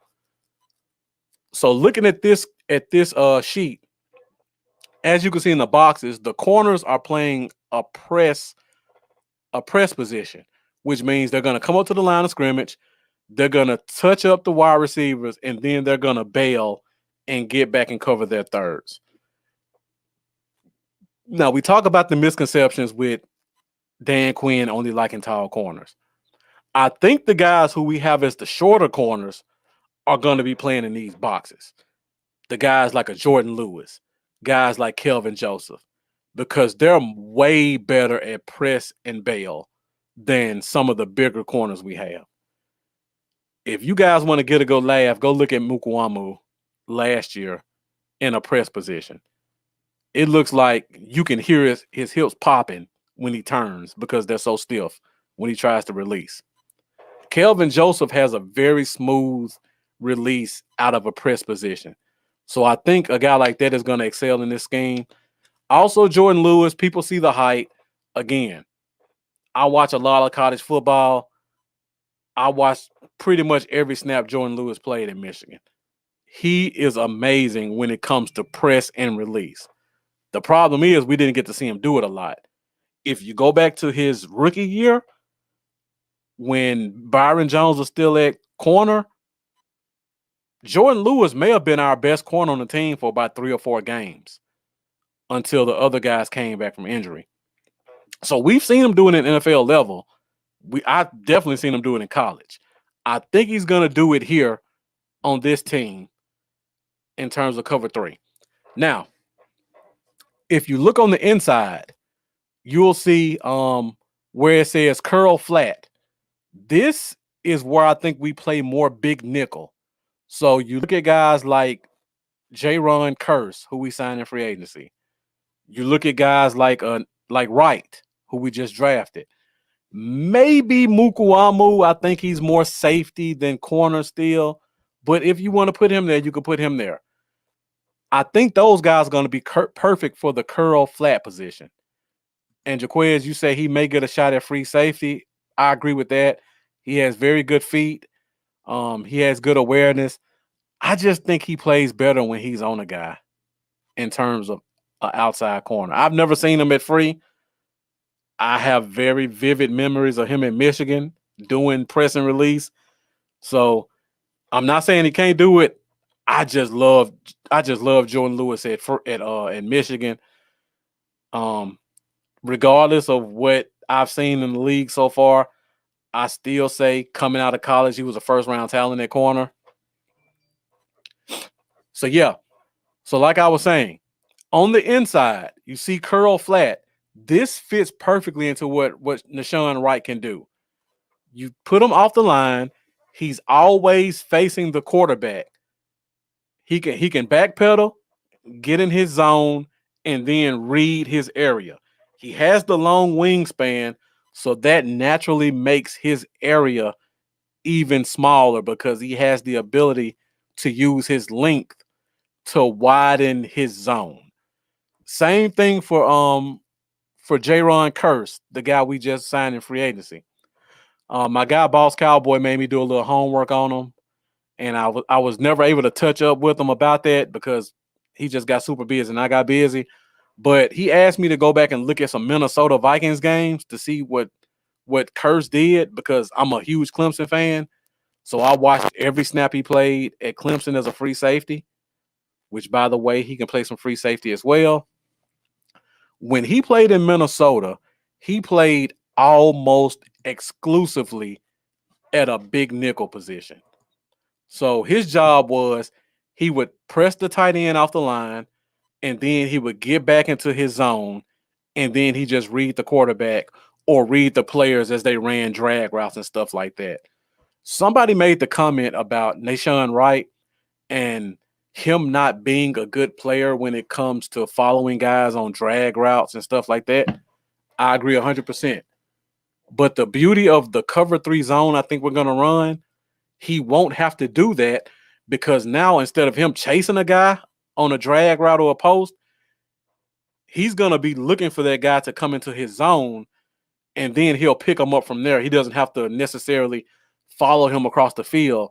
He'll be able to use his awareness to see the guy coming and then use his length to be able to knock down passes and possibly get interceptions. So I think we're going to see the opposite of what most people are expecting. I think the smaller corners are going to be on the outside doing press and release. I think the bigger corners are going to be inside doing more big nickel, pressing the tight ends, getting in their zones, and then making those zones smaller so that, for example, if I go back to my chart again and I look at the bottom of the screen, if this receiver decides to run a curl route or out route, because the guy inside at nickelback is so long, he'll be able to jump on that and knock the ball down or get an interception because of his length. And if you guys watch Nashawn Wright and watched a few of his games, most of his interceptions came from corners. I mean, they came from receivers trying to run outside routes on him, like out routes and comebacks and corner routes. So he plays those routes very well. And I think that fits into him being in a big nickel position. And just like you said, if Nick said it, I must be on to something because I know Nick knows a lot about football as well as you. And Mendoza says I can see Curse and Mukwamu doing it.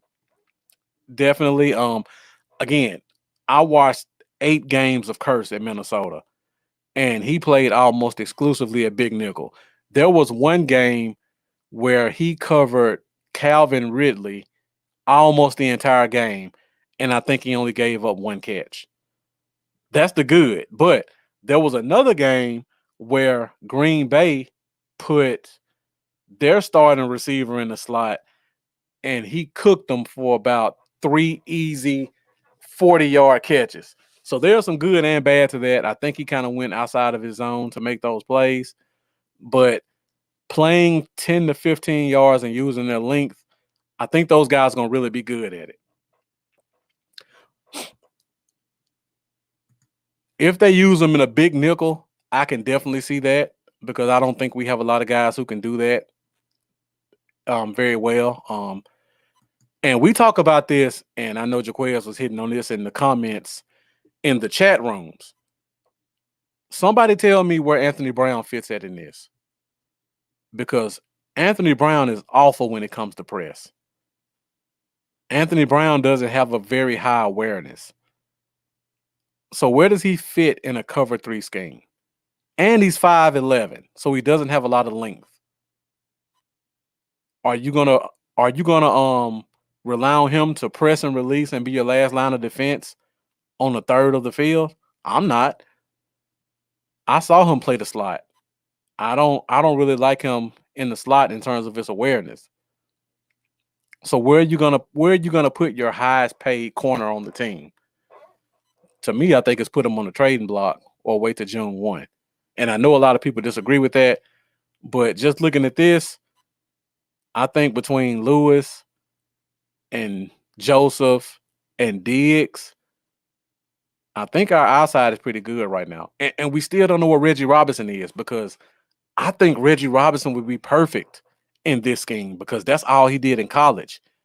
He was a little bit over aggressive when it came to pressing, but he was a press release corner the entire time he was in college, and he did it very well. So we have a couple of corners who can do that.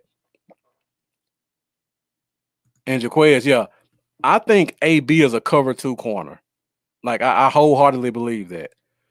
You put him on a guy, you let him play kind of underneath and let him know that he has a safety over top. And then if he has to, when the ball's in the air, he can try to use his speed to play catch up from behind. But I don't trust him being over top a guy because, for one, he's not physical enough. And for 2, he doesn't have the length or the awareness. I think that was the problem with Anthony Brown. And I think that was the problem with the Awuzie, which I love a Awuzie. But they don't fit what this scheme asked them to do. So when you hear people say, we let the best corner go in Awuzie, I agree with that. We did let the best corner go, but not the best corner for this scheme. You put a Woozy in a cover 2 scheme or some type of man scheme, I think he'll be pretty good. But cover 3, I don't think he'll cut it.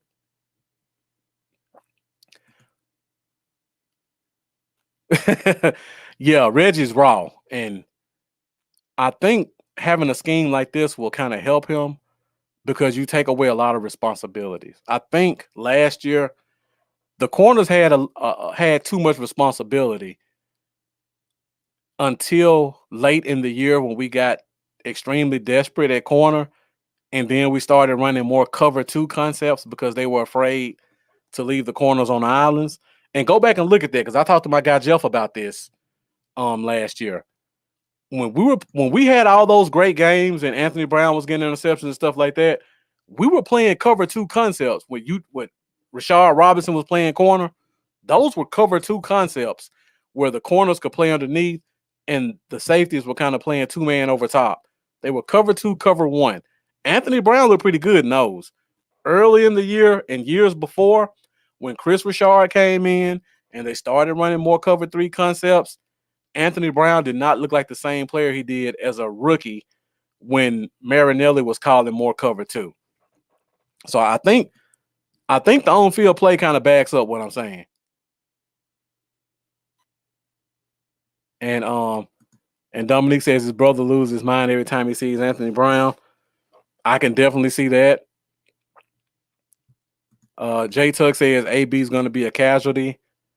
I agree with that as well. I said it during the draft. The minute we drafted Boss Man Fat, AB could pack his bags because your number 4 corner is not going to be your highest cap hit. That's just simple finances right there. Unless a couple of people get injured. And Mendoza says his corners are Diggs, Lewis, Joseph, and I forget about Kennedy. We don't know what Kennedy is or where he's going to play. That's a very good point. We don't know what he's going to do, if he's going to come back or what. And I see guys are already starting to fund up to get rid of AB with Dominique putting in the first $5 and everybody else. So yeah.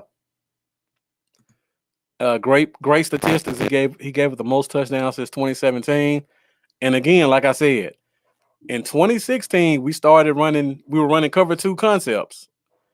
Then they brought in Richard, and we started running more cover 3, cover 1, and that's when Brown started to kind of go downhill until last year when all of our corners got hurt and they were afraid to leave the corners on islands, and we started back playing more cover 2 concepts, and Brown started to look a little bit better again.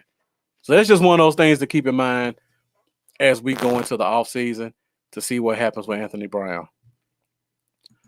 All right, guys. So now let's go into day 3. I'll try to move it along pretty quick. We're an hour and a half in.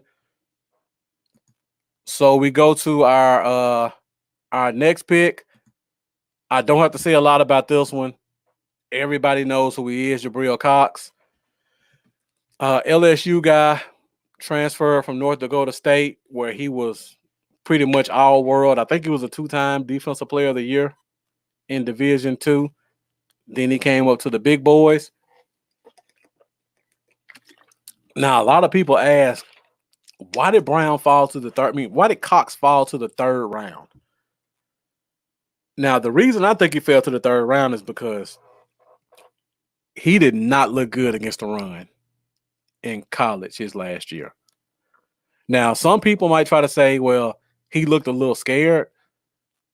I think his problem was it's a big difference between playing Southwest so-and-so state and playing against Alabama. The linemen are bigger. The backs hit the holes quicker.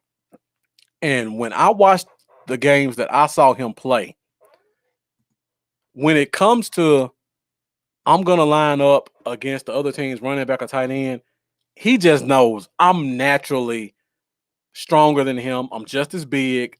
I'm just as quick. I'm just as fast. So when it comes to coverage, you can see the confidence, like I can just get on this guy's hip and stay there. But when it comes to the running game, he looks a little timid. He's more, I don't even know if this is a word or not, but he's more reactionary. That's a word I used about a couple of the safeties in the draft. He was a reactionary player when it came to the run game. So instead of seeing a hole and hitting it, he would kind of sit timid and make sure that it was coming his way before he made a move. Now, when you're playing against a running back that runs a 4.4 and he weighs 220 pounds, you can't wait for him to come to you. You have to go to him. And I think his problem was because he would let those guys kind of build up a head of steam, it was a little bit harder for him to bring them down. So I don't think he was scared of contact. I think that by the time those big boys got to moving, it was harder for him to bring them down because he was waiting for the action to come to him instead of going to the action. Kind of the opposite of what we saw from Micah Parsons. So we got to remember, like I said before, coaches don't get a lot of time with players in college. So this kid came from borderline junior college level to the defending national champion level when you have a target on your back every week and every team you play is going to have a draftable player playing in front of you. That's a huge difference, and the learning curve is a little bit bigger.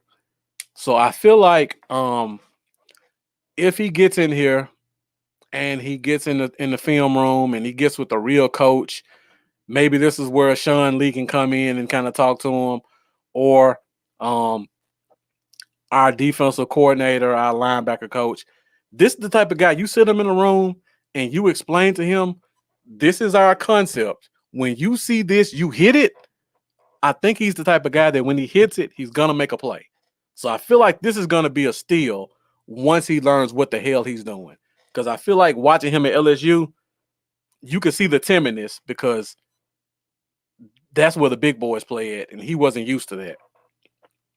But he already naturally shows it in pass coverage, which is what's usually harder for most linebackers. He shows the awareness. He shows the quickness. He shows the strength. But when it comes to the running game, he plays a little timid. So I'm hoping that can kind of get taken out of him. I didn't see a scared linebacker. I did not see a scared linebacker. I saw a linebacker who wasn't sure of what he was supposed to do. So that's going to be a great pick for us, I think. And like you said, he has to come downhill. And like I said, in college, I didn't see a player who would hit the hole because he wanted to make sure before he did it. And by that point, when you got Najee Harris or Kylan Hill or even running back from Vanderbilt or Ole Miss, lesser SEC schools, those running backs have talent. Different than what he saw at Southwest Missouri State or Northeast Central Arkansas, whatever schools they played at Division II, or James Madison. Schools like that, it's a different level of players. And this is a great point as well. He did play some safety at North Dakota State as well. So he is still kind of raw at the linebacker position. But yeah, like you said, when it comes to covering, he has no fear. And that lets me know that, and looking at tape, that his problem was he didn't trust himself when it came to reading alleys in the running game. All right, so let's go to another pick. I believe we go to Josh Ball. And I'll try to speed this up. We're an hour and a half. I don't really like to keep the show too long, but we had so many players and so much to talk about. It's only so much I can speed this up and not really hit the guys like I want to. So, Josh Ball, people see Marshall, Florida State guy. So he does have some big school play. He started a couple games at Florida State. Got in some trouble. Couldn't keep his hands off his girlfriend in a bad way. Got kicked out of school. Had to go down to Marshall. Now, this could be a steal as well because on tape, the kid looks pretty good. He looks like a giant out there. He knows how to use his length. He knows how to use his arms. He's a strong player. and he's a nasty player. And you break it down perfectly right here. Value pick off the field can be scary, especially in today's climate where was it Kitty something can make a claim on social media about a player, and now everybody think he's going to get suspended for the season. And Zeke can have claims that were proven to be false by every bit of evidence that was found and still get suspended for 6 games. That's the climate we're in right now. And this guy has a proven history of abusing women. And now he's in a league where he's going to be making a lot of money, and the next woman he gets with is going to know that and is probably going to try to take advantage of that. So, definitely second round tape. Definitely competition for the swing tackle position. Again, he is a pure tackle. He is not lining up at guard. He does have strength, but he does not have the leverage or the knee bend to be able to sit down against defensive tackles and play guard. So Connor Williams is safe for now in terms of this pick. So let me talk about him at tackle a little bit, because this is what I saw on tape. I saw Goliath on tape. Now, that can be good or bad. I saw a big guy who stomped around on the field. Like, when you think of tackles, you normally expect a kick slide. I saw stomp, stomp, stomp, stomp, stomp, long arms like Frankenstein, and you're not getting past me. And if I get my hands on you, we're doing a shed drill where you're just getting tossed around. I saw that quite a bit. So those are the good things. The bad, again, he's a stomper. So when you're playing against a speed rusher that could get you in trouble, he's a little bit susceptible to inside moves, especially from speed guys, because he is athletic, but he's not athletic to get back into his set. And if he tries to overextend against a speed guy, he starts to bend at the waist a little bit, and then you start seeing lunging.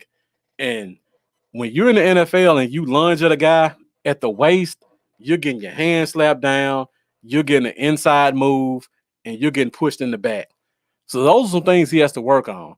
But in terms of just raw tackle talent and using length, he's very good at that. Terrence Steele is definitely going to have a run for his money. Terrence Steele has long arms, but this kid plays with more strength. And even though he's a stomper, he has better feet than Steele, because Steele's feet are very bad. I talked about this last year.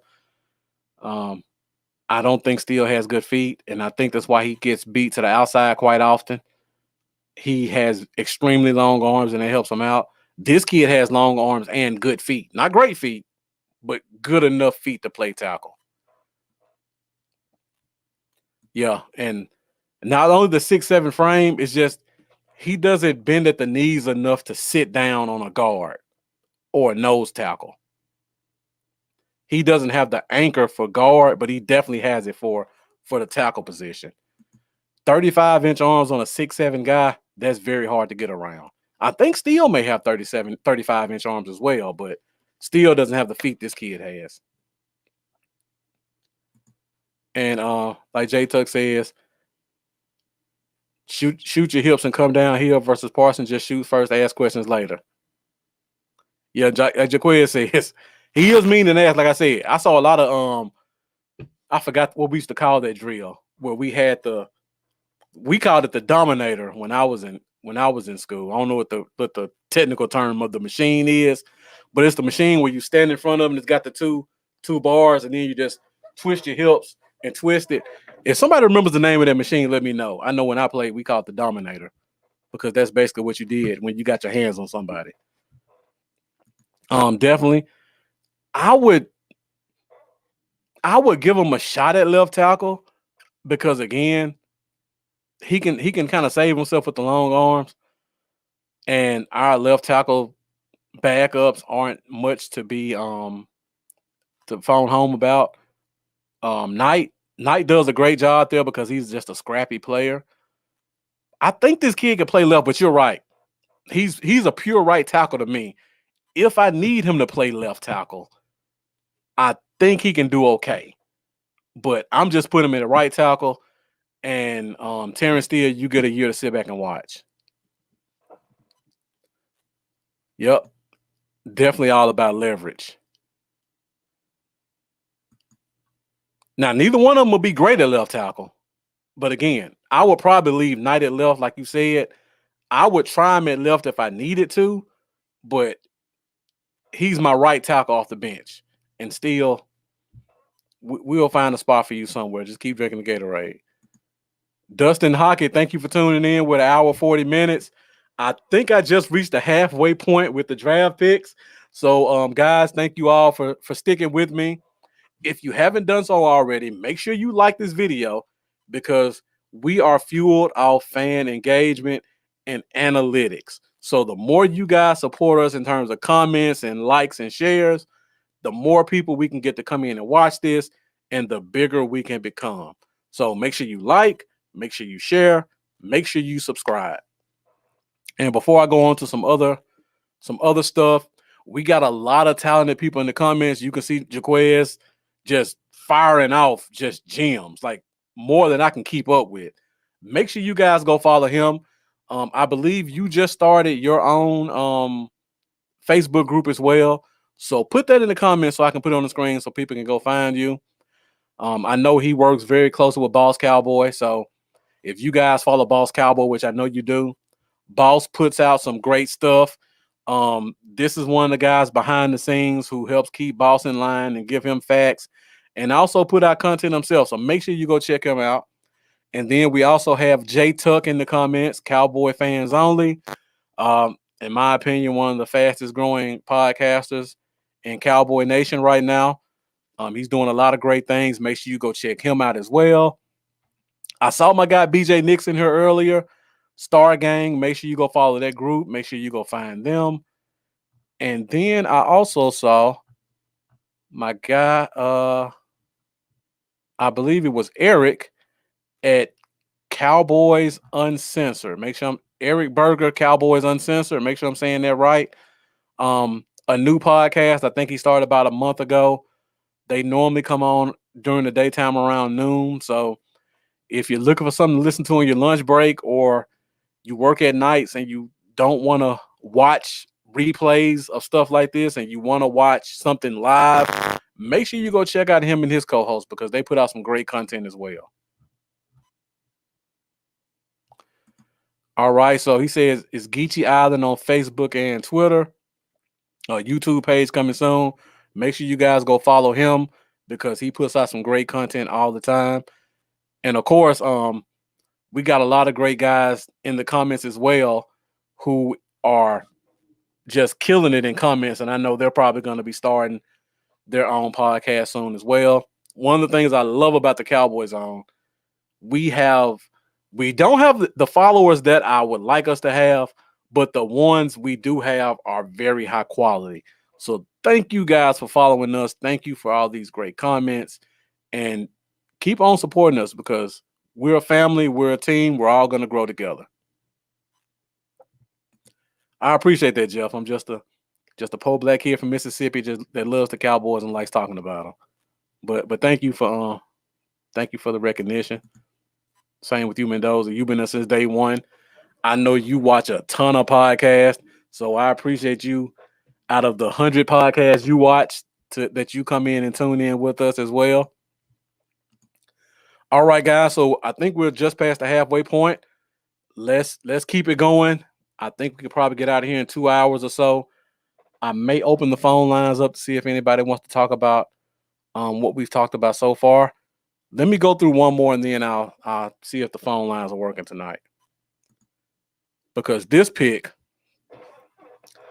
was probably one of my favorite picks. It could be boom or bust. But if it booms, this one could really boom. And this is Semi Fehoko. Jack Meeker, thank you for that. I appreciate that. Thank you. I appreciate that. Definitely. I try to do a lot of homework on this stuff, and it always makes me feel good to know that what I'm saying people can relate to it, and then I'm halfway making sense. So talking about Semi, he did not play a lot in college, but the the games he did play, the kid was explosive. He has great feet. He has great size. He's a hand catcher. He runs good enough routes. He doesn't run great routes. I don't think he runs number one, maybe not even number two receiver routes. But if you told me that this kid is going to be my number three, number four receiver on the team, I'm ecstatic because the kid has everything you want. When you look at him, he's 6'3, 218 pounds, runs a 4.4, very explosive. I think he ran a 6'8 in the three cone, if I'm not mistaken. Again, talking about three cone. Honestly, three cone in certain positions is more important than the 40, especially when you're talking about like a slot receiver guy, which I think this kid will be. A 6'8 three cone, I'll take that all day, especially for a kid this size. I like him because I think he can play inside and outside, kind of like what we do with CD Lamb. Now, I talked about this last year on the show. When you look at how the team is set up right now, you talk about Coop, you talk about Lamb, they can play inside, outside. Gallup is pretty much stuck as your Z receiver. That's not a bad thing. I'm just pointing it out. You get a guy like this, now you have chess matches because when you come out of the huddle, you don't know who's going to play outside. You don't know who's going to play in the slot. You don't know who's going to be on the line. You don't know who's going to be at the Z position.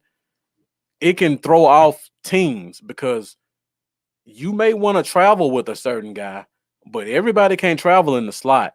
So now if you have a guy like Coop and you want to put Coop in the slot, you don't have to worry about the guy that's on the outside not being able to run routes as well because this kid is big and fast and can run routes. That opens up a lot of stuff. And this kid, I think, is better inside than outside, which is surprising. And like every time I say a point, my guy comes in and confirms everything I just said. He gives you more flexibility, gives you less predictability, because every time you come out of that huddle, you don't know who's going to be lined up where. We already know CD Lamb does that. Coop can do it if they need to. If you don't want to take Coop off the field like they like to do, because you know Gallup has to stay outside, with a kid like this, now you can just put Coop in the slot so he doesn't have to keep getting beat up off jams. And you still have a guy on the outside who gives you a little bit of what Cooper does in terms of running those 7-8 yard routes that you need. He's not that fast, Jack. He's not gonna throw up a hand. But if you need him to be a vertical guy, he can do that as well. He's a natural hands catcher, which I love about him. So even if it's a 50-50 ball, you're not afraid to throw it up because he has the height and the speed and the vertical to go up and get it. So yeah, he could be a Gallup replacement. One thing I will say, he's raw. He hasn't played a lot of games, so we got to pump the brakes on how much he's going to give us, because I talk about this every year when I talk about the Noah Brown stuff, and I won't get into that on the podcast because I know the comments will blow up. Historically, our number 4 receiver never has more than 20 catches a year. You can go back 15 years if you like. Our number 4 receiver never has more than 20 catches a year. The only anomalies I can maybe think of was 2018, where we didn't have a number 1 and we just threw a bunch of guys in there, threw a bunch of crap at the wall to see what could stick. We had a bunch of guys who were just getting 5-6 catches here and there. Now, that year, one of our guys, our number 4 guy, whoever that's considered, may have gotten more than 20 catches.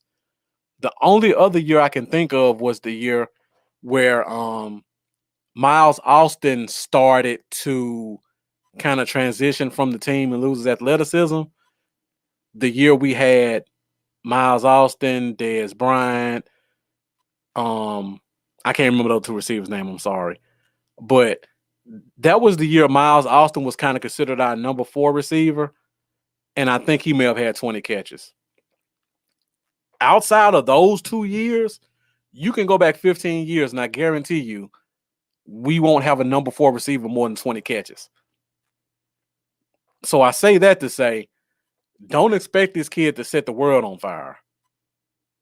Our number 4 receivers don't get a lot of catches. Our number 5 receivers definitely don't get a lot of catches because historically we've been very reliant on our top 3 receivers and our tight ends.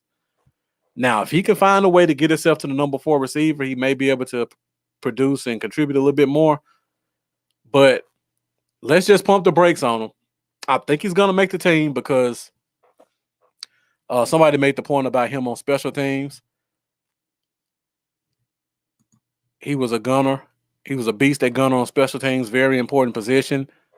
We need another gunner outside with CJ Goodwin. So he may beat out Malik Turner as our number 6 receiver. I'm not expecting him to jump all the way from 5th round pick to number 4 receiver, but I am expecting him to make the team, and I'm going to temper expectations unless he just gets some opportunities. Jack Meeker, no, Cole Beasley left because Buffalo offered him way more money. Like Buffalo offered him probably $3 million more a year than we offered him.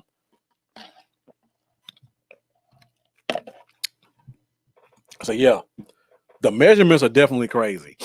Like if you guys look at undrafted free agency, which I'll probably break down in a week or two because I want to make sure I go back and watch every guy so I can talk about them. It's going to take me a couple of weeks because we got a lot of free agents. But we got a lot of big guys in free agency. This kid is big with good feet, strong hands, and can run routes. The other guys in free agency may have 1 or 2 of those things. This guy has all of them. So he's definitely, regardless of how many 6'6" receivers we got, he's gonna have a leg up on all of them. Yeah, Mike does like 4 receiver sets, and I think free agency, undrafted free agency this year and last year is kind of showing us Mike is starting to kind of bring in what he wants, where his number 4 receiver is just some big athletic freak that just goes down the field and takes advantage of the other team's number 4 corner because he's just going to be bigger, faster, stronger. So I think we're going to see more of that. But until we see it, I have to go with what the history says. And history says our number 4 receiver is not a major offensive contributor. But I definitely see the writing on the wall, so you're not wrong. Yeah, I think we're definitely carrying 6 receivers. Like Mike McCarthy always carries 6. We carried 6 last year. I just think Simmy's going to be considered the number 5, number 6 guy. And we talk about special teams unit. You can throw J-Ron Curson here as well. He's a big special teams guy. Also, Carlos Basham. He's a very big special teams guy. So I made a tweet about this about a week ago as well. I said, I don't know how many of these draft picks are gonna play, but they're definitely gonna compete on special teams. Golston is a great special teams guy as well. I give you that one. I'm falling victim of something I always blame people of doing. I'm using history of the Garrett years to determine how the future is going to be. I give you that one. You got me right there. So I keep an open mind. I still think we're definitely keeping 6 receivers though, and hopefully, this year we start to see that number 4 receiver get used a lot more. All right, so let's go to our next draft pick. Once I go past the 5th round, I start to get confused on who went next. So I think we went with the big boy, which is the guy everybody's falling in love with. Another M-Town player, straight from Memphis, Tennessee, Quentin Bohanna, University of Kentucky. And this one, very interesting pick. People see the size and just consume, oh, he's just a space eater. He has the ability to generate some pressure. I mean, another kid, 6'4", 34-inch arms. He definitely has the weight we haven't seen in forever with the defensive lineman outside of Poe last year. But that was an anomaly. This kid has some talent. He's very raw. I'll say that. So I want people to just temper expectations on him because I don't think this is going to be the guy that's the reason we went to a 3-4. I know a lot of people are kind of saying that like he's going to be a perfect fit. I mean, to be honest, I know people are going to disagree with me. I think he's a practice squad guy, to be honest. That's not a bad thing. Just because a guy makes the practice squad doesn't mean, oh, he's an alpha player. He shouldn't be in the league. No.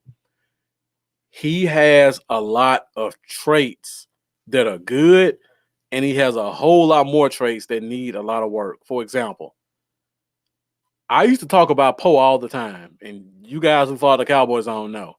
He would give you the Frankenstein a little bit, where it's kind of like stand up, arms out, and then just kind of get shuffled out of the way.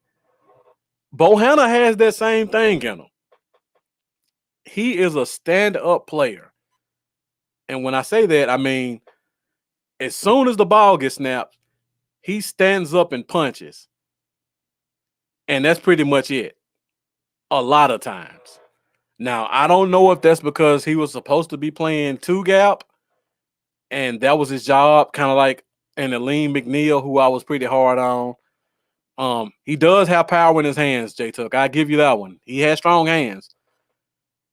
But he stands up often. And I don't normally, like, I watch a lot of games. And I don't normally, like, remember what player I watched in what game because I watch so much tape. But go watch Kentucky versus Alabama. You will see why he was a 6th-round pick. And you will see why Landon Dickerson was a borderline 1st-round pick. I just leave it at that. I told my guy Jeff earlier, it looked like Bohanna was playing with flip-flops on because he was sliding all across the field. Dickerson was eating him alive, one-on-one, at 330 or whatever his weight is. So that's kind of what you have to be aware of. Again, you can't play high in the NFL. I don't care how big you are. You're going to get washed out. We saw Poe do it last year. I get a lot of shades of Poe with him. It may take a while to get that out of him. So I don't expect him to just come in and be a day one guy because I don't know how many reps he's going to get in training camp. Again, not saying he's a bad player. I just see some flaws that are going to need a little bit more time before we can start relying on him to just be a 3-4 nose tackle savior. And that's a good point. He was one of the well, you say that, Mendoza, but Jamin didn't make a lot of plays in college. But I guess the few plays he did make, Bohanna was the reason for it. Because I talked about Cox earlier. In my opinion, Jamin looks scared of contact. And that's why I don't see how he went 1st round. Like, I watched at least 6 games of him when his name started to come up. And whenever he tackled, it was pretty much he would almost wait for the guy to get level with him, and then he'd grab him by the hip and drag him down. It was never meet him in the hole type stuff with him. Now, that could just be I caught the wrong games of him, but he was a dog piler, and he was a drag down guy. He was never an initiate contact guy. So, yeah, Bohanna, I don't see an immediate role for him on the 53. I think he's going to have to be on the practice squad. Again, we talked about this with the 3rd-round guys. 7, 8, 9, 10 games in, you may be able to correct these errors. Make sure he keeps his pad level low and just let him use his long arms and drive, and then we may have a player. But honestly, I don't expect anything from him his first year. Anything. If I get anything from him, I'm fine with it. I see the potential there. Yeah, I mean, I agree, Mendoza. He rolls high for a reason. That could be a whole nother show in itself. Same thing. I don't know why Baron Browning fails, but again, that could be a whole nother show in itself. But like I said, Bohanna, the traits are there. He's the only one of his kind on this team. So we'll just see what happens with him.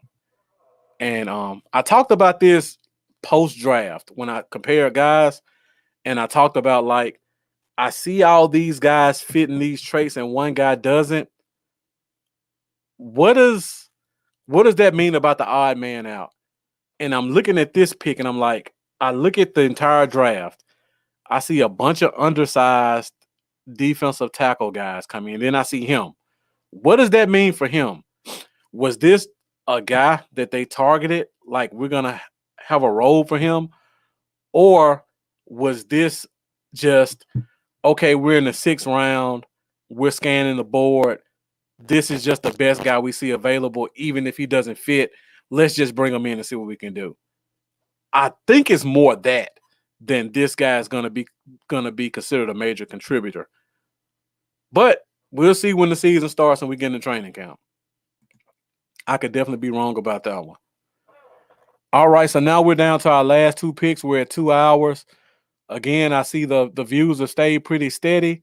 So thank you guys for continuing to rock with me throughout this. I hope you guys have learned something. I appreciate everybody who's been bringing great comments. If you haven't learned anything from me, I know you've learned something from the guys who've been putting comments out here, because all the comments I've been putting have just been spot on by all these people. And I'm sorry I missed this comment, Mendoza, because this is a great point. About Dan Quinn took 3D tackles with Atlanta. Grady Jarrett, who was the undersized long arm guy like Osa, and then he took Deidre Sanat and Marlon Davidson, who were the kind of big guys, kind of similar to Bohanna. So again, he could have, and don't forget, the Falcons drafted Dontari Poe. I don't remember. No, I'm sorry, they didn't draft Dontari Poe. They signed him as a free agent. And I think it was the first year that Dan Quinn was there, if I'm not mistaken.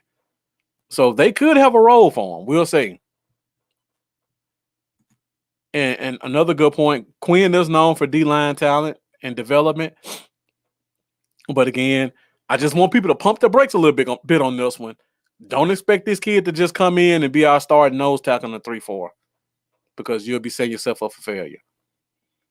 If we get anything from him, I think we could consider that a successful pick.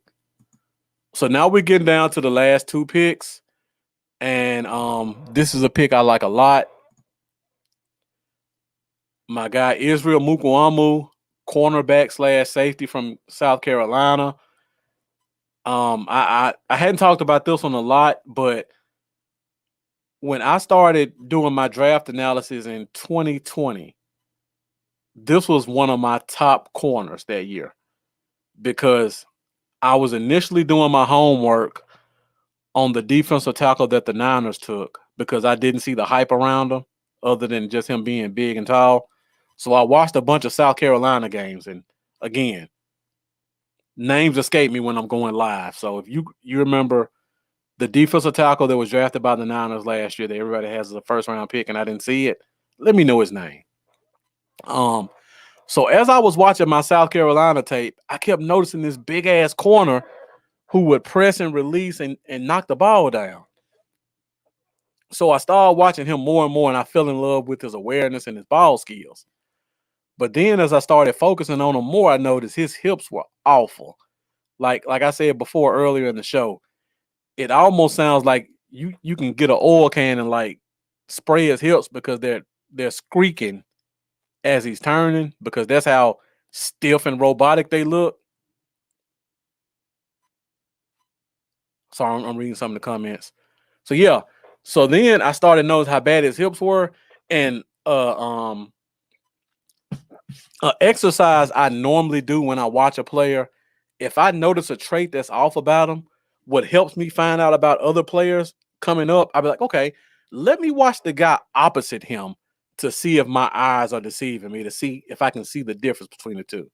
Now, the other guy just happened to be J.C. Horn. And then it was like, yeah, there's a major difference between these two guys and how they move and how they play. But Mukuamu, big kid, physical kid, great ball skills. His hips are bad. Like when he releases, every receiver gets 2 steps on him because his hips are so stiff and slow. But he knows how to use his length and get his hands on the ball. And he plays physical. So last year, when J.C. Horn kind of separated himself and started traveling more, they started allowing Mukuamu to play more safety, which was a good move for him because he looked really good at safety at times. And then they transitioned him back at corner a little bit because they needed some help on the other side due to depth. So this kid has safety experience, and he has the ball skills, he has the awareness, he has the length. I think he's gonna play some strong and free for us, honestly. I think he's gonna be probably more free than strong, but the way this scheme looks, I think he can play some strong as well. But with the stiff hips, I don't know. It's really hard to say. He can use his length to make up for it. He could be one of those big nickel guys as well that I talked about. But again, his hips just bother me. But the awareness is there, and the length, and the playmaking ability. That's why I think he may be a good deep middle guy. I think it was a steal of a pick. I had him late 4th, early 5th. So getting him in the middle of the 6th round was definitely a good get. He's a hardworking guy. Again, ball skills are there. And he has some size to him as well. And Mendoza, I didn't listen to his interview, but tenacious in his actions, I could definitely see that. J Tuck talked about the Kentucky game was bad. I'll go back and watch that game. I don't know if that's one of the games I watched. But yeah, I'll definitely check that one out.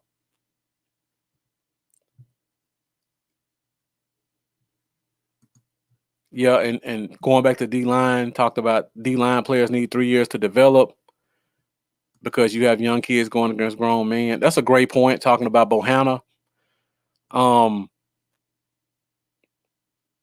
When you watch a college football team, even in the SEC, one thing you have to remember is 95 to 99% of the players on most teams will never smell an NFL field. So Bohanna, he was a draftable player, which means he has the talent. Outside of Alabama, which he got destroyed in, and I think Ole Miss had a guy who was drafted high. Outside of like 2 or 3 games, he may not have seen an NFL level interior lineman. So we talk about some of these guys and how they dominated, but some of them probably never just saw real NFL talent. So there's a big gap between where they played at and where they're going to. And Jaquez, again, good tackler, plays well when the ball's in front of him. His hips are horrible. That makes me kind of afraid of free safety because he needs to turn and run. But I think his length can make up for it. I think I would trust his hips more there than at the strong safety role, which is going to be more of a downhill, contain, carry the tight end a little bit role. All right, we're at 210, and we're getting down to our last player. Last pick of the draft, Matt Farniok, center guard, University of Wisconsin. Now, this pick, I see Nebraska, I see interior lineman, good pick. I don't even have to look at the tape. I know what their coach believes in. I know what their O-line coach does. I've seen the history of the team. So this was a good pick. I didn't feel like I had to do a lot of research on him. Plus, on top of that, he's a 7th round guy. But I watched 2 games on him. And the first thing that stood out is, to me, even though he's 6'6", 330, he's not playing tackle. No way. You don't want to see him against an NFL level player, even the least athletic guy. He looks like he's about to fall down when he plays at tackle. I think he can play some center, but he'll be a really big center. I think he can do it because he has a great anchor. He's an extremely smart kid. I believe he was a 4-time All-American academic first or second team all 4 years. So he's very smart. I think he's a 5th-year player, so he understands the game well. Again, you talk about Nebraska and how well coached they are. So I think he can play center, and he's played a few games at center. I think his natural position is guard. I think he's and Jaquez beat me to it. He's a roll grader type guy where you just let him get down and just push a guy. The things I didn't like about him, and I can see why he's a 7th round pick. It's the same thing I see with Connor McGovern. His awareness is kind of low. Like when McGovern played for Zach Martin, he gave up 2 sacks because he didn't understand on a blitz what his responsibility was. And even though this is a smart kid, he doesn't really know how to keep his head on the swivel like he should. And that's a little bit concerning considering how smart of a guy he seems to be. The other thing I don't like about him, he doesn't use his hands well. My coach used to call it a titty pusher, where he basically lets a guy get into his body and then he starts to try to grab him or block him or shed him. He doesn't know how to use his hands to keep separation and then manipulate a guy with his strength. He kind of lets a guy get a little bit too close to his chest for that. And just looking at some of the long arm guys we got in the draft and in free agency, I think they're going to exploit that pretty quick in practice. So hopefully he can grow off of it. But he definitely has to solve that problem. Again, this is another guy. I like the pick. I think this is going to be one of those borderline practice squad guys who needs a little bit more work before you can rely on him. If we just need a natural run blocker, he may make the team, but his pass coverage leaves a lot to be desired. Just like Jaquez said, he has to learn to punch sooner because he literally waits till a guy, he almost gets T-Rex arms before he starts to try to block a guy. When it should be like this, he's almost like this before he tries to grab a guy or block. And in the NFL, you can't let a guy get this close to you before you try to get your hands on him. You got to use all 33, 34 inches of your arms to get to him. And that's one of the problems that he has. All right, guys. Well, that's pretty much all I have in terms of all 11 draft picks. Let me see if these phone lines work real quick and see if anybody wants to call in and talk about a guy or hit on something that I may have missed on. Give me 1 second while I try to find it.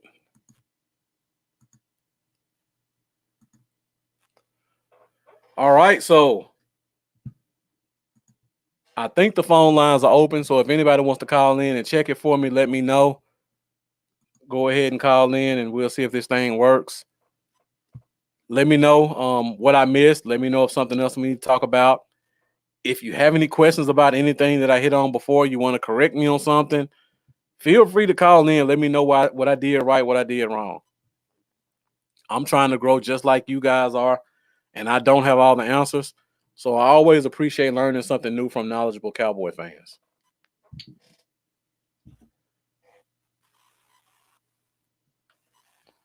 So even if you want to call and just test it out, because I do need to see if it works. And I may call in myself to test it out as well. So while I wait to see if anybody wants to call in, make sure you guys like. Make sure you guys subscribe if you haven't already. You can find me at Bluff City Cowboys on Facebook, YouTube, Instagram. All right, got a call coming in. Let's see who we got. All right, 843, you're on the air. What's up, Marcus? This is Geechee. Oh man, what's up, Geechee? How you doing, man? Hey man, I'm good. While I got you here, please pronounce your first name so I stop messing it up.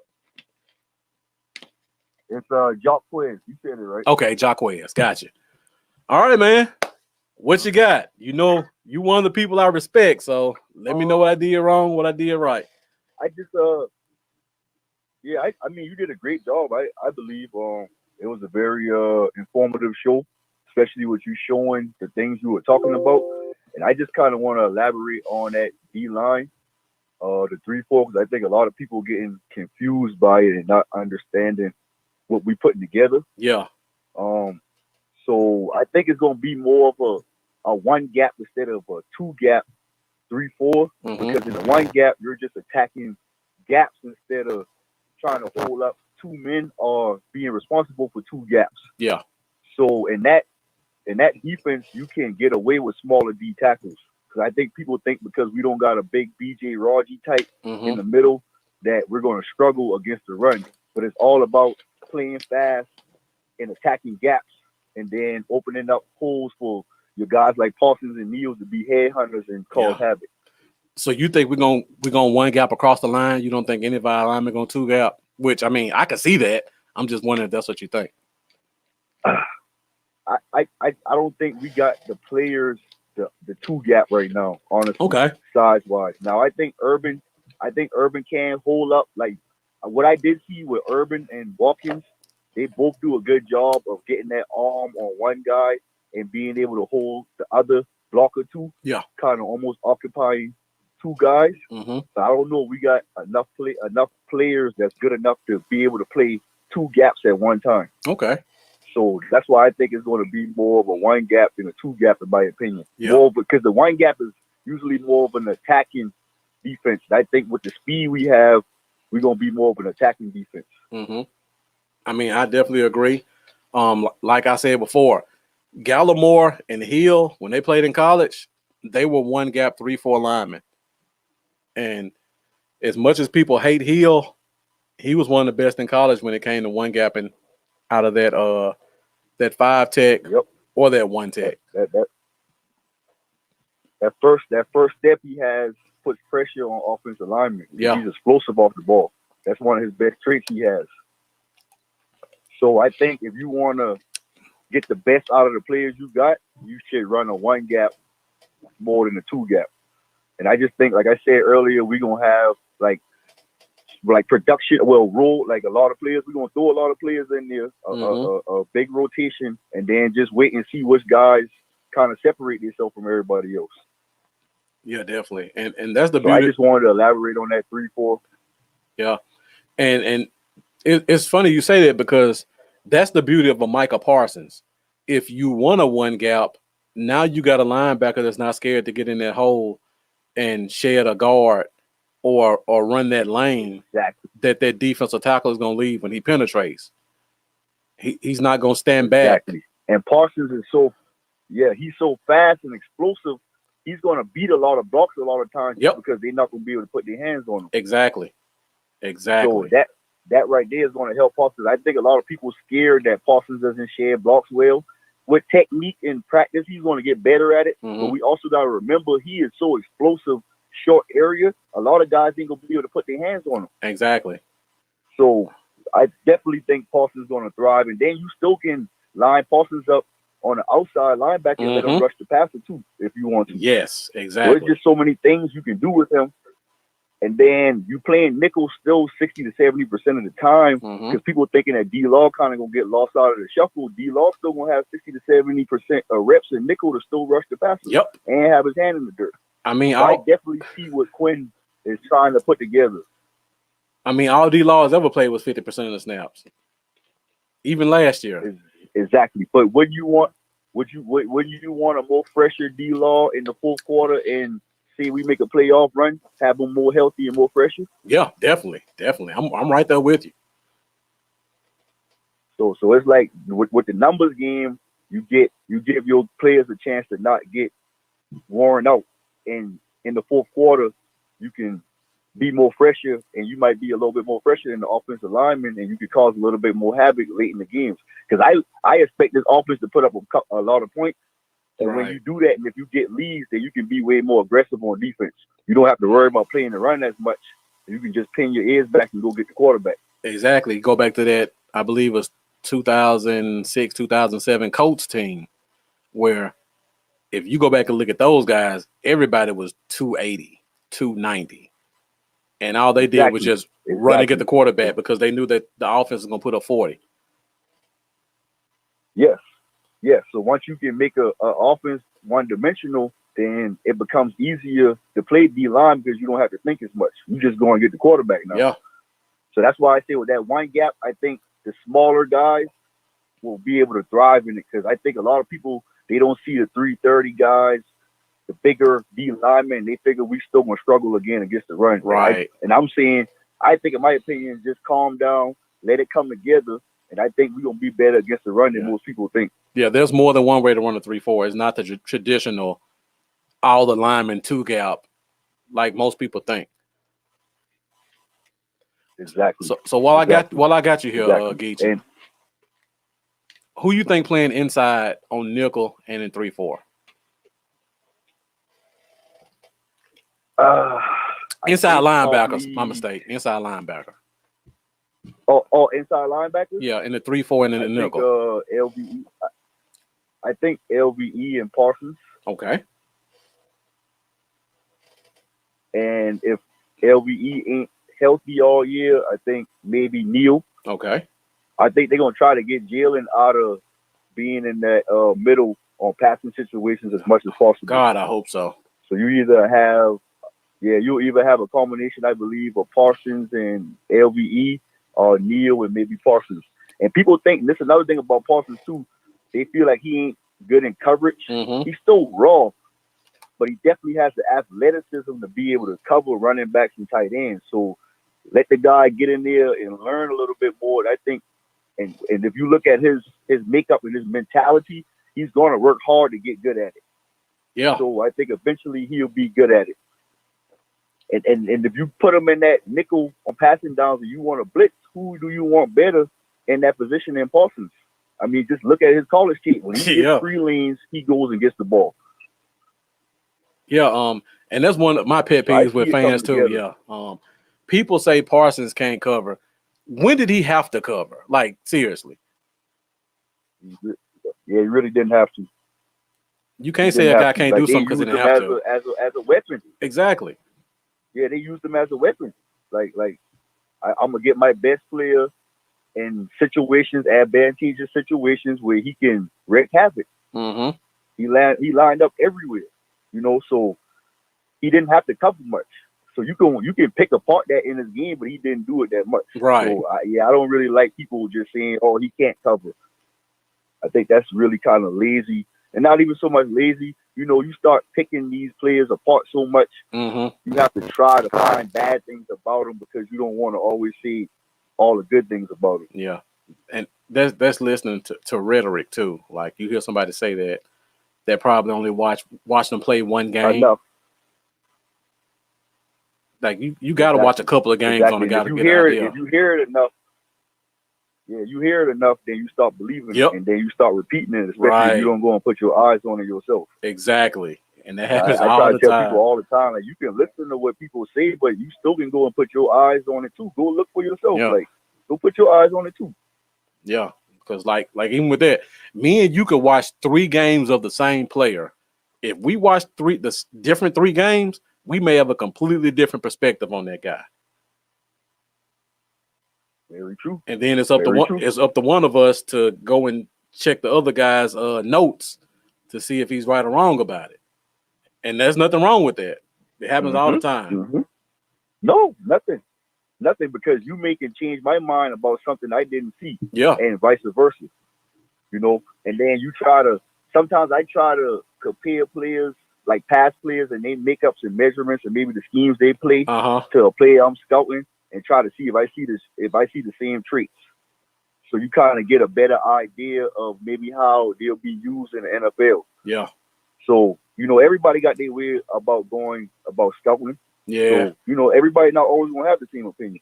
But like you said, it's all about checking each other's notes and kind of learning from each other and getting better. Yeah, definitely. All right, Geechee, before I let you go, man, let the people know what you're working on. Right now I'm just trying to get my YouTube page together. Just steady studying. Trying to get my Twitter up and running. It's doing pretty good right now. Okay. And my Facebook page.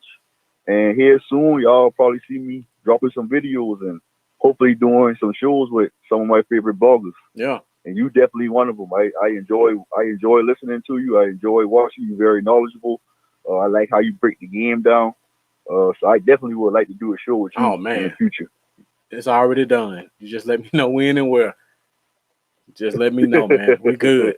See you less, man. All right, man. See you less, man. Appreciate you calling in, man. I enjoy talking to you, man, about anytime. Yeah, anytime, bro. Yeah, man. Don't be a Good. stranger. Have a good night. All right, you too. I won't. All right, man. All right, man. That was Geechee calling in. We're at 2 minutes and 26 seconds. I keep it open for another 3 minutes or so, 3-4 minutes. Try to cut this thing out at 2.5 hours. So if anybody wants to call in before we shut this thing down, talk about favorite player, least favorite player, anything I talked about, what you agree or disagree with, go ahead and hit the phone line up. Let me know what you think. I see the comments start to slow down a little bit too. So let's get back in the comments as well. If you guys got anything else you want to talk about. If not, I'll give it another 60 seconds and then we'll call it a show. But before I do, I want to thank everybody for tuning in. We held pretty steady for 2.5 hours with the same group of people on Facebook and YouTube. I see my Twitter people started to kind of fade out on me, but thank you guys for tuning in. Again, I'm co-host of the Cowboys Zone. Me and my guy Lambo come on every Thursday night, 7:30 Central Standard Time. Try to bring you guys some Cowboys knowledge, way we see the game, things we like to talk about. And Dustin Hockett says, I miss Nation. What did you think about those games I sent you over? Oh, I forgot you sent me some games. On draft day, it was crazy. Let me go back and check what you sent me to see if it's something that I missed in terms of the games I watched. But the games I just saw an average guy. Terrell Pinkney, my overall grade, I would give it a solid B. It was a lot of I'm trying to think of the best way to put it. It was a lot of I can see what they're doing, but it's not the move I would have made. Picks made. Just going all the way back. Well, the first round, Michael Parsons was a home run to me. Kelvin Joseph was a good pick, but again, there was a couple corners I really liked. Then you go into the third round. I look at Osa, and I think Jay Tufele can do the same thing Osa does, but 20 pounds heavier. So that's a difference. The Golston pick, I like the pick because I see what he does and what he represents. But there are probably about 4 or 5 other guys I could have taken over him. Nashawn Wright, they like him. I see it. Let's see how they use him. That was probably the only pick I would be like, D pick. Day three, they redeemed themselves at every pick. I was having a conversation with somebody after the draft. I said, if they made the first 3 picks of day 3 and those were their third round picks, that may shift my grade because I feel like the Cox pick was a home run. I feel like the receiver pick, I see the potential there. I can see that being your late third round pick. And the Josh Ball pick, we got him in the 4th as a third rounder, still would have been a good pick. So if you swap third round in the beginning of day 3, the grade would be better. But looking at it as a composite and all the players we got, all the players have a fit. All of them fit a need. All of them follow a theme. And if you give me something and I can see your logic. Now it's all about, is it going to come together? I can't fault you because as the coach, you see things a certain way. Now I just have to see, is it going to work? So if it works, it's a home run. But looking at it from where I had guys, it's a B draft. Jack Meeker asked, will we sign a DT? I don't know. I think we're gonna probably need another guy in here. But listening to my guy Geechee just come in and telling me about the everybody one gap. If we do it where everybody one gaps, we got the guys we need right now. Because Hill, Gallimore, Osa, Golston, Urban, that's 5 D tackles. All of them are penetrators. All of them have length. All of them have 3-4 experience. And you normally don't keep more than 5 D tackles on a team. Usually 5 D tackles, 5 or 6 defensive ends. So if you're telling me we're going one gap, I think we're going to ride with the 5 we have. Now, if we start to try to do some 2 gap stuff, I think we might need to bring one more guy in who can give us some consistent 2 gap play. And like you said, it was a lot of reaching after the second round. And like Geechee said, just like I said, day 3 really made up for it. I haven't even begun to look at the undrafted free agents. I recognize a few of the names. I just saw a bunch of tall receivers and fullback and running back. I haven't really had a chance to look at anybody yet, but I'll definitely get into that. And probably in about a week or 2, maybe 3, I'll start to do more undrafted free agent stuff. Mendoza says with the talk of still wanting a quarterback and possibly cutting AB to sign in Poole come cheaper. Now that one I don't know.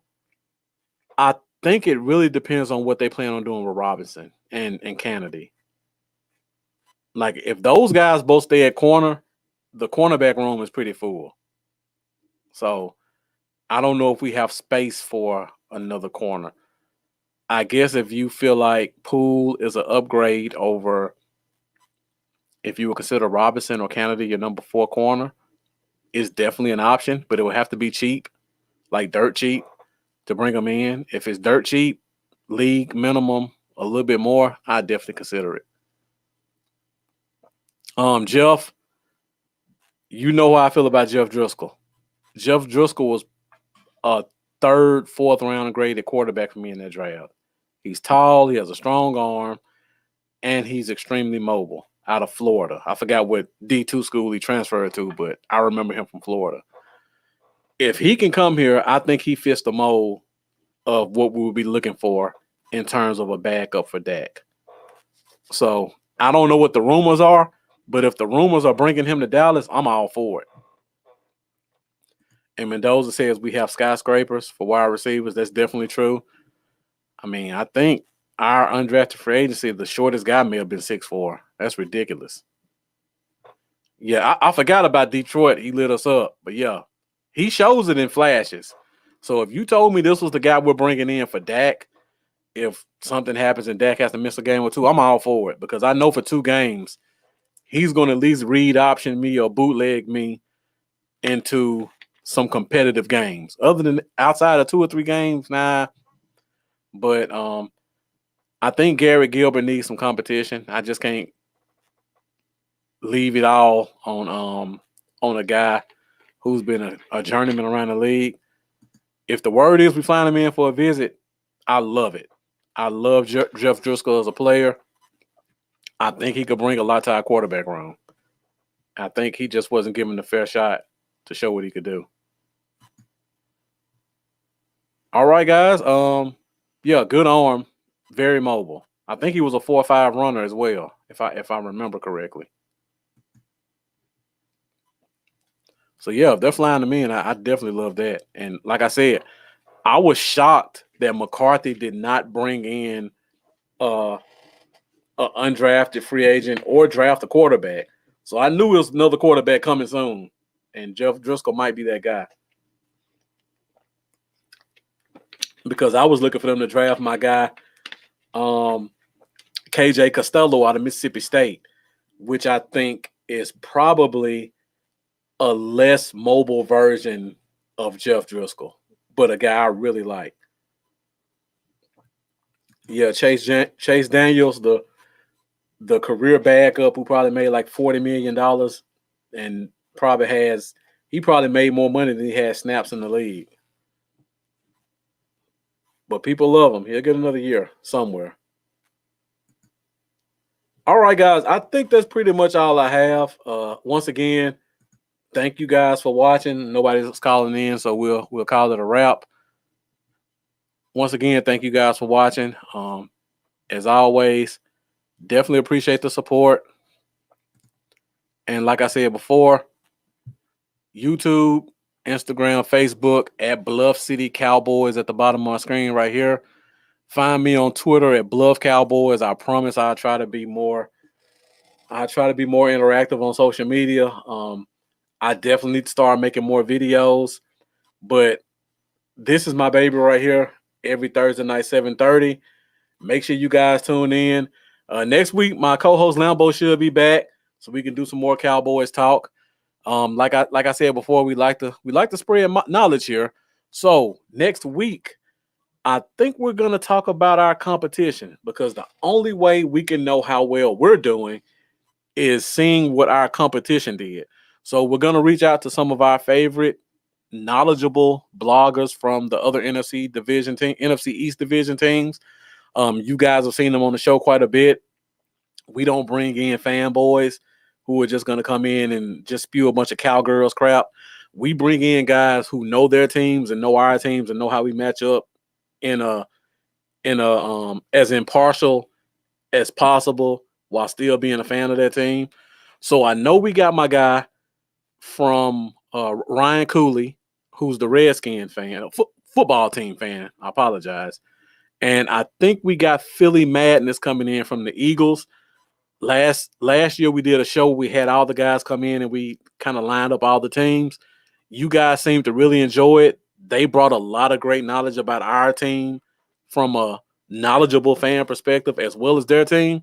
So we're going to bring them in. We're going to break down their drafts a little bit and see what they did and see what they think about our teams and see how they think things are going to line up. So make sure you catch us next week for that. Another week or so after that, we'll probably get into undrafted free agency.